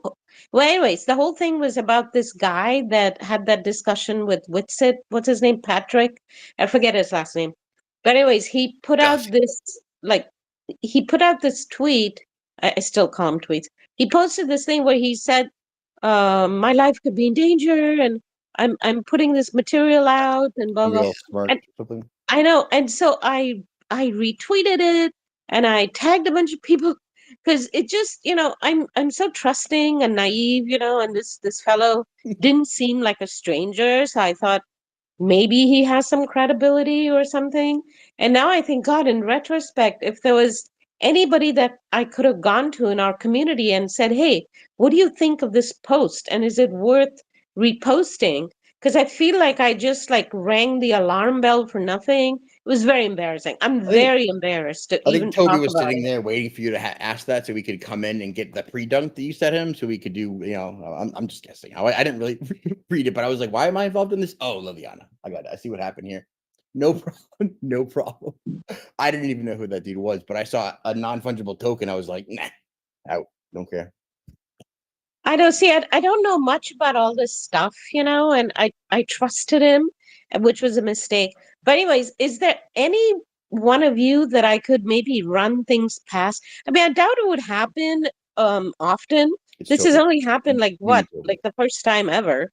So it wouldn't be very often, but I just feel like today I could have really used somebody to consult with and say, "Hey, do you think this post has any merit?" before I reposted. So, anyways, I meant well though, guys, and I'm very embarrassed that I'm kind of dumb and naive like that, and I usually just trust people and I I give would them be the benefit happy. of the doubt. I would be happy to fill that gap for you, Lately. In fact, I spend a fair bit of time doing that over the past couple of years in the Stone Cold Truth channel on Telegram. Yeah, hit me up there, or just on Telegram. You can PM me. I'm at Man of Stone. And Oh, yes, by all means, well, thank you so much. Thank you so I've much. reviewed a number of different types of promising technologies, and you'll find those posts in the channel in the chat history. And also all of our work like a G because he's awesome. So thank you for reviewing all of our stuff all the time. Whenever you have a question, actually, we go to Stone. So why shouldn't you? No, that's for real. Dude, that's where for we real, go. Lately. I don't know what he put on the blockchain or whatever, but yeah, Stone would be the person that I would want to chat with about it. Exact for sure. I haven't seen what he put on the blockchain. I know he Then we got it, claimed Toby. to have put it on like I know he claimed to have put it on like 5 or 6 different blockchains or whatever, or he was going to or something like that.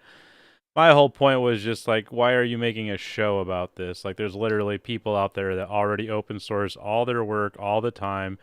You don't need to put it on blockchains. Just open source it. Once it's in the public, things are just, make it redundant a little bit yourself. But like once it's in the public, you're generally pretty good. The dude's like a crypto guy, so his need to make it about crypto was just kind of rubbed me the wrong way. But it's not a big I'm deal very or whatever. wary. You don't need to apologize at all, Lately. No, I'm actually kind of pumped that you have that I kind of like don't have anymore, so you can balance to give people credit that I might overlook, because they might be jaded at this point. So it's good to bring them in. No, I like to see new things and look, straight at them for what they are. That's always fun. But with Pat Riley here, yeah, he posted a lot of NFT images of what looks to be plans to make something, but there's zero details, zero measurements, zero materials, nothing about wire gauge, nothing at all. And yeah, I have such a hard time when people do stuff like that. Well, thank you, Stone, for volunteering to be the fact checker guy. And I promise I won't pester you too much. Well, if it's ever too much, I might even tell you. Probably not, but still.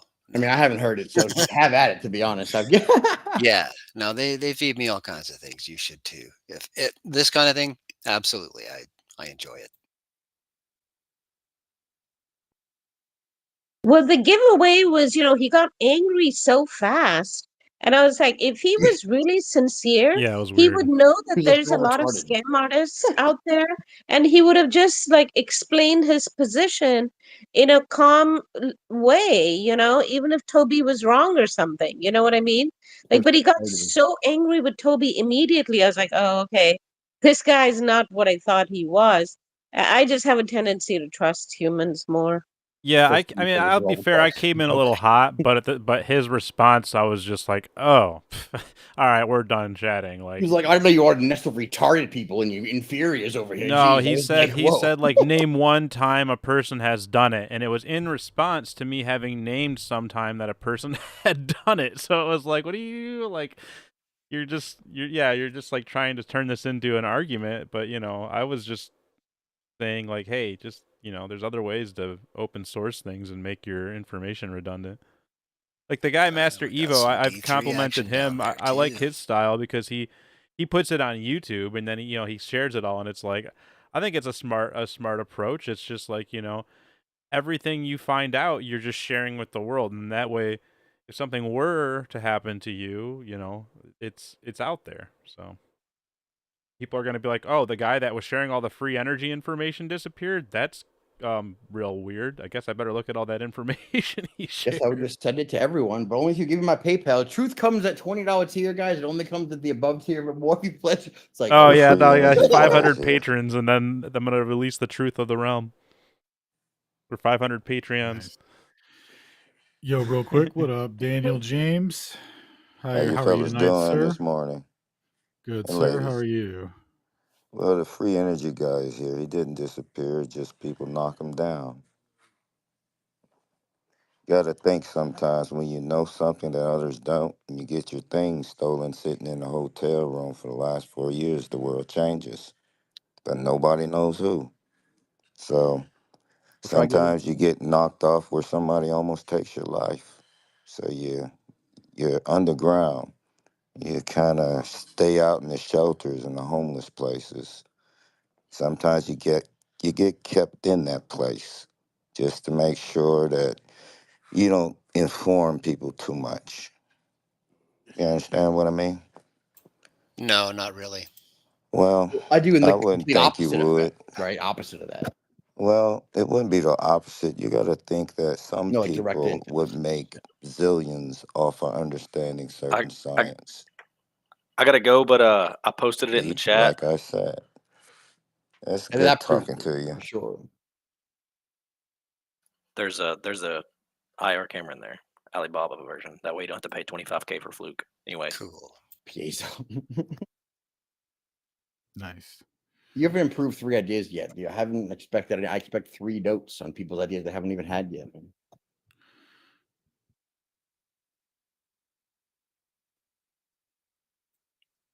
Did Leon finish, or are we? I'm tired. Yeah, I wanted to tag that guy in real quick just in case he had anything to say, but that was All it. right. So, Well, I mean, so we can listen to him oh for a while if you guys want. nah, he left anyway. Okay. Because it's like I'm the big guy. I have all the information, but only if you follow me to my secret den. I can tell you it now, but I won't because I don't think I'm getting any attention. But I definitely have the secret. And oh, you interrupted me. Now it's over. You never get it. Got that secret info. I love that. All right, so with that said, I'm going to close on a quick recap on the quantum dynamics presentation. So I did was like to a bunch of truthers. You know how you like the secret information and not tell anyone everything? We were all like, no. Right, yeah, dude, you know how you're super into finding things out and then keeping it to yourself? It's like, all right, what? What's that? All right, so after Michelson Morley, they had to abandon the ether as a fluid medium that permeates all of space because, you know, there was the whole velocity issue where you would be able to measure velocity relative to that medium. So they hit up your boy Dirac. He put together some equations and he came up with quantum field theory, where he quantized the electromagnetic field as discrete packets of energy. And from there, they had their atomic model. So they were like, okay, this is how they had their assumptions about how hydrogen would work, for example, right? So they were like, okay, 2 electrons orbiting the nucleus, so they're going to have this much energy. So they had all these expectations out of these equations from Dirac. Now the big problem here is because they have to quantize everything and turn it into little chunks, and there definitely isn't an ether. You have to start with a little uncharged particle, and then when it comes into existence, it starts interacting with this abstract, discrete mathematical field, and based on its momentum, it'll generate a magnetic field or it'll generate X amount of energy, right? And that energy will correspond to its electron number and all that. That's how they reverse engineered it. So when they have something coming into existence that has X amount of mass and X amount of orbital diameter from the what's it called, from the nucleus and all that, they backwards derive it from what the measurements of energy are, and then you could, you know, algebraically work out, okay, if it's a particle moving through a field, it would weigh this much and it would have to be going this fast, and this would be its orbital diameter to produce this magnetic field, right? So they have real precise measurements of that stuff. They took their readings and they found that their model was off for the hydrogen. So they call that Lamb shift. So they got slightly more energy than was expected. So when they took spectroscopic readings, and they were looking at the emission lines, they found that there was more bands than Dirac's equations predicted. So there was slightly more energy, right? So a couple of guys came together to solve that mathematically using techniques called renormalization, where they basically take anything that goes to infinity and they just rein it in through different mathematical techniques. And everything after that has been mathematically retrofitted through constants and free parameters to fit quantum mechanics when they take their measurements. Now, the history of the paper that I went over goes over everything, and they start. So they started with the Lamb shift thing, and then there was the magnetic moment of an electron, where I was just talking about how it has to have a specific amount of magnetic energy as it's interacting with their abstract quantized field. And when they took a measurement of that, they found that the magnetic field was slightly stronger. So they had an additional problem with that, and they couldn't really explain that unless a new dynamic explanation was introduced. So that's where Feynman, Tominaga, and Schwinger came in to explain the magnetic dipole moment through Feynman diagrams, a constant that nobody could, or I'm sorry, a coefficient that nobody could understand how he derived it. And then Toganama was just renormalizing infinities with relativity, and he had the same problems where his equations would go to infinity as well. But anyway, there was 3 competing theories to provide actual mechanisms for why this quantized field was giving different measurements than what they had predicted theoretically, right? So with that, let's see.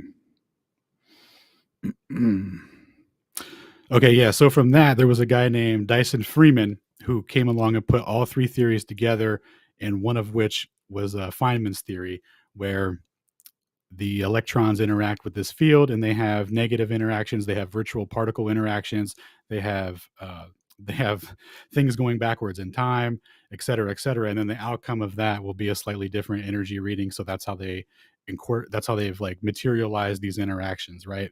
Like this quantum weirdness, all these effects of virtual pair particles annihilating, et cetera.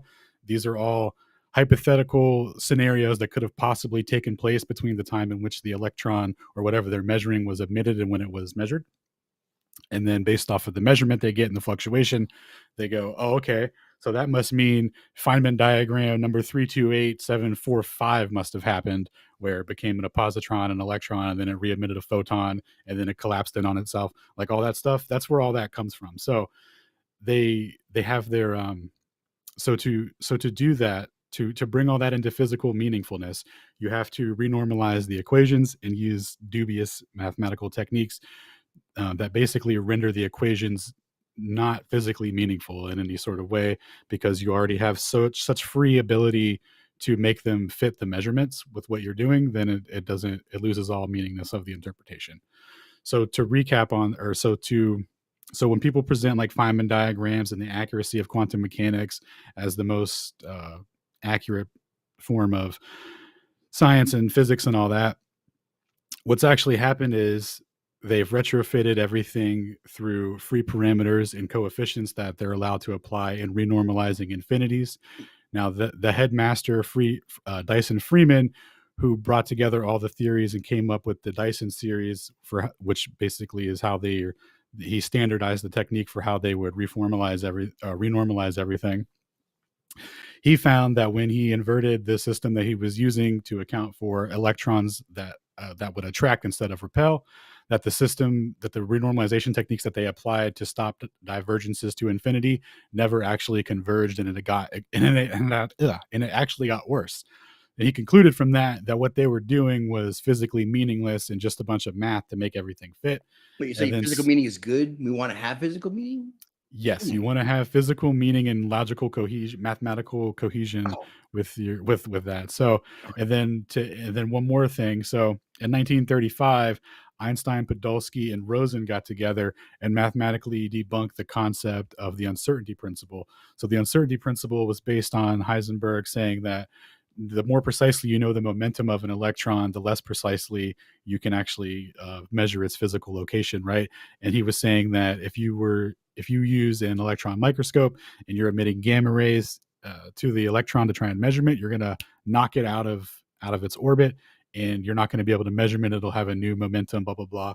So that's a lot of what's put forward philosophically in terms of, where's the electron? It's in this cloud of probability. All comes from that. And Einstein, Podolsky, and Rosen showed in 1935 that they could use the quantum entanglement math and take the first system of the wave equation, basically use that, and you could use that to solve for the second wave equation before the entanglement, and you would know both systems equally through that. And you could, so through that, he completely destroyed the philosophy of it. Now Dirac and Heisenberg. Now Dirac retired from QED over that. He was going to quit, and then Niels Bohr convinced him to come back before he died. And Heisenberg was going to mathematically refute it, but then he realized he couldn't do it, so he never did. So the EPR paradox has gone unrefuted.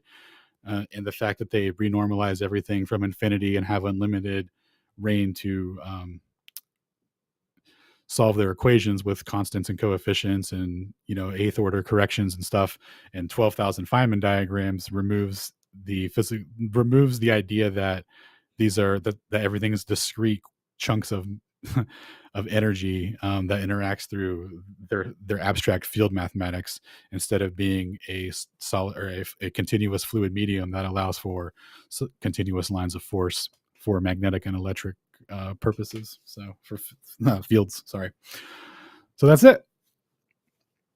Hopefully that wasn't too long. Very nice.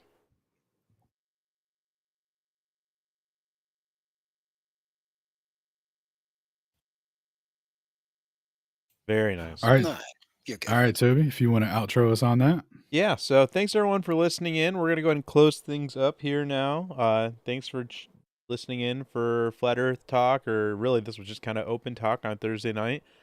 It's been a pleasure to be here with y'all. Join us next Tuesday on Aether Cosmology for a very special presentation. Professor Robert Bennett, who we've had on to chat with us a few times in the past, and he's been on In the Field with Witsit, is going to come on to discuss a presentation he's been working on for a while now regarding the Hildegard model of the cosmos, and it's essentially a geocentric model, and it involves different ether winds and such. I'm very curious to see how he's going to present it from his physics background. So really looking forward to that. I remember his words when he first told us about that. He said, I started reading it. It's the document is called it's Hildegard's conception of the cosmos, and it's based on supposedly what Hildegard's conception of the cosmos was. And he said, I started reading it, and I never read anything that I said that I could think was wrong. So interesting comment from a physicist such as Mr. Bennett. So yeah, we'll be really looking forward to that next Tuesday, and then join us, or sorry, Monday night. We always do reading night, so join us Monday night for reading night, and then Tuesday night for Bennett's presentation, and then we'll see you again here next Thursday for Twitter X Spaces. Yeah, thanks. Take care, everybody. Thanks for inviting me.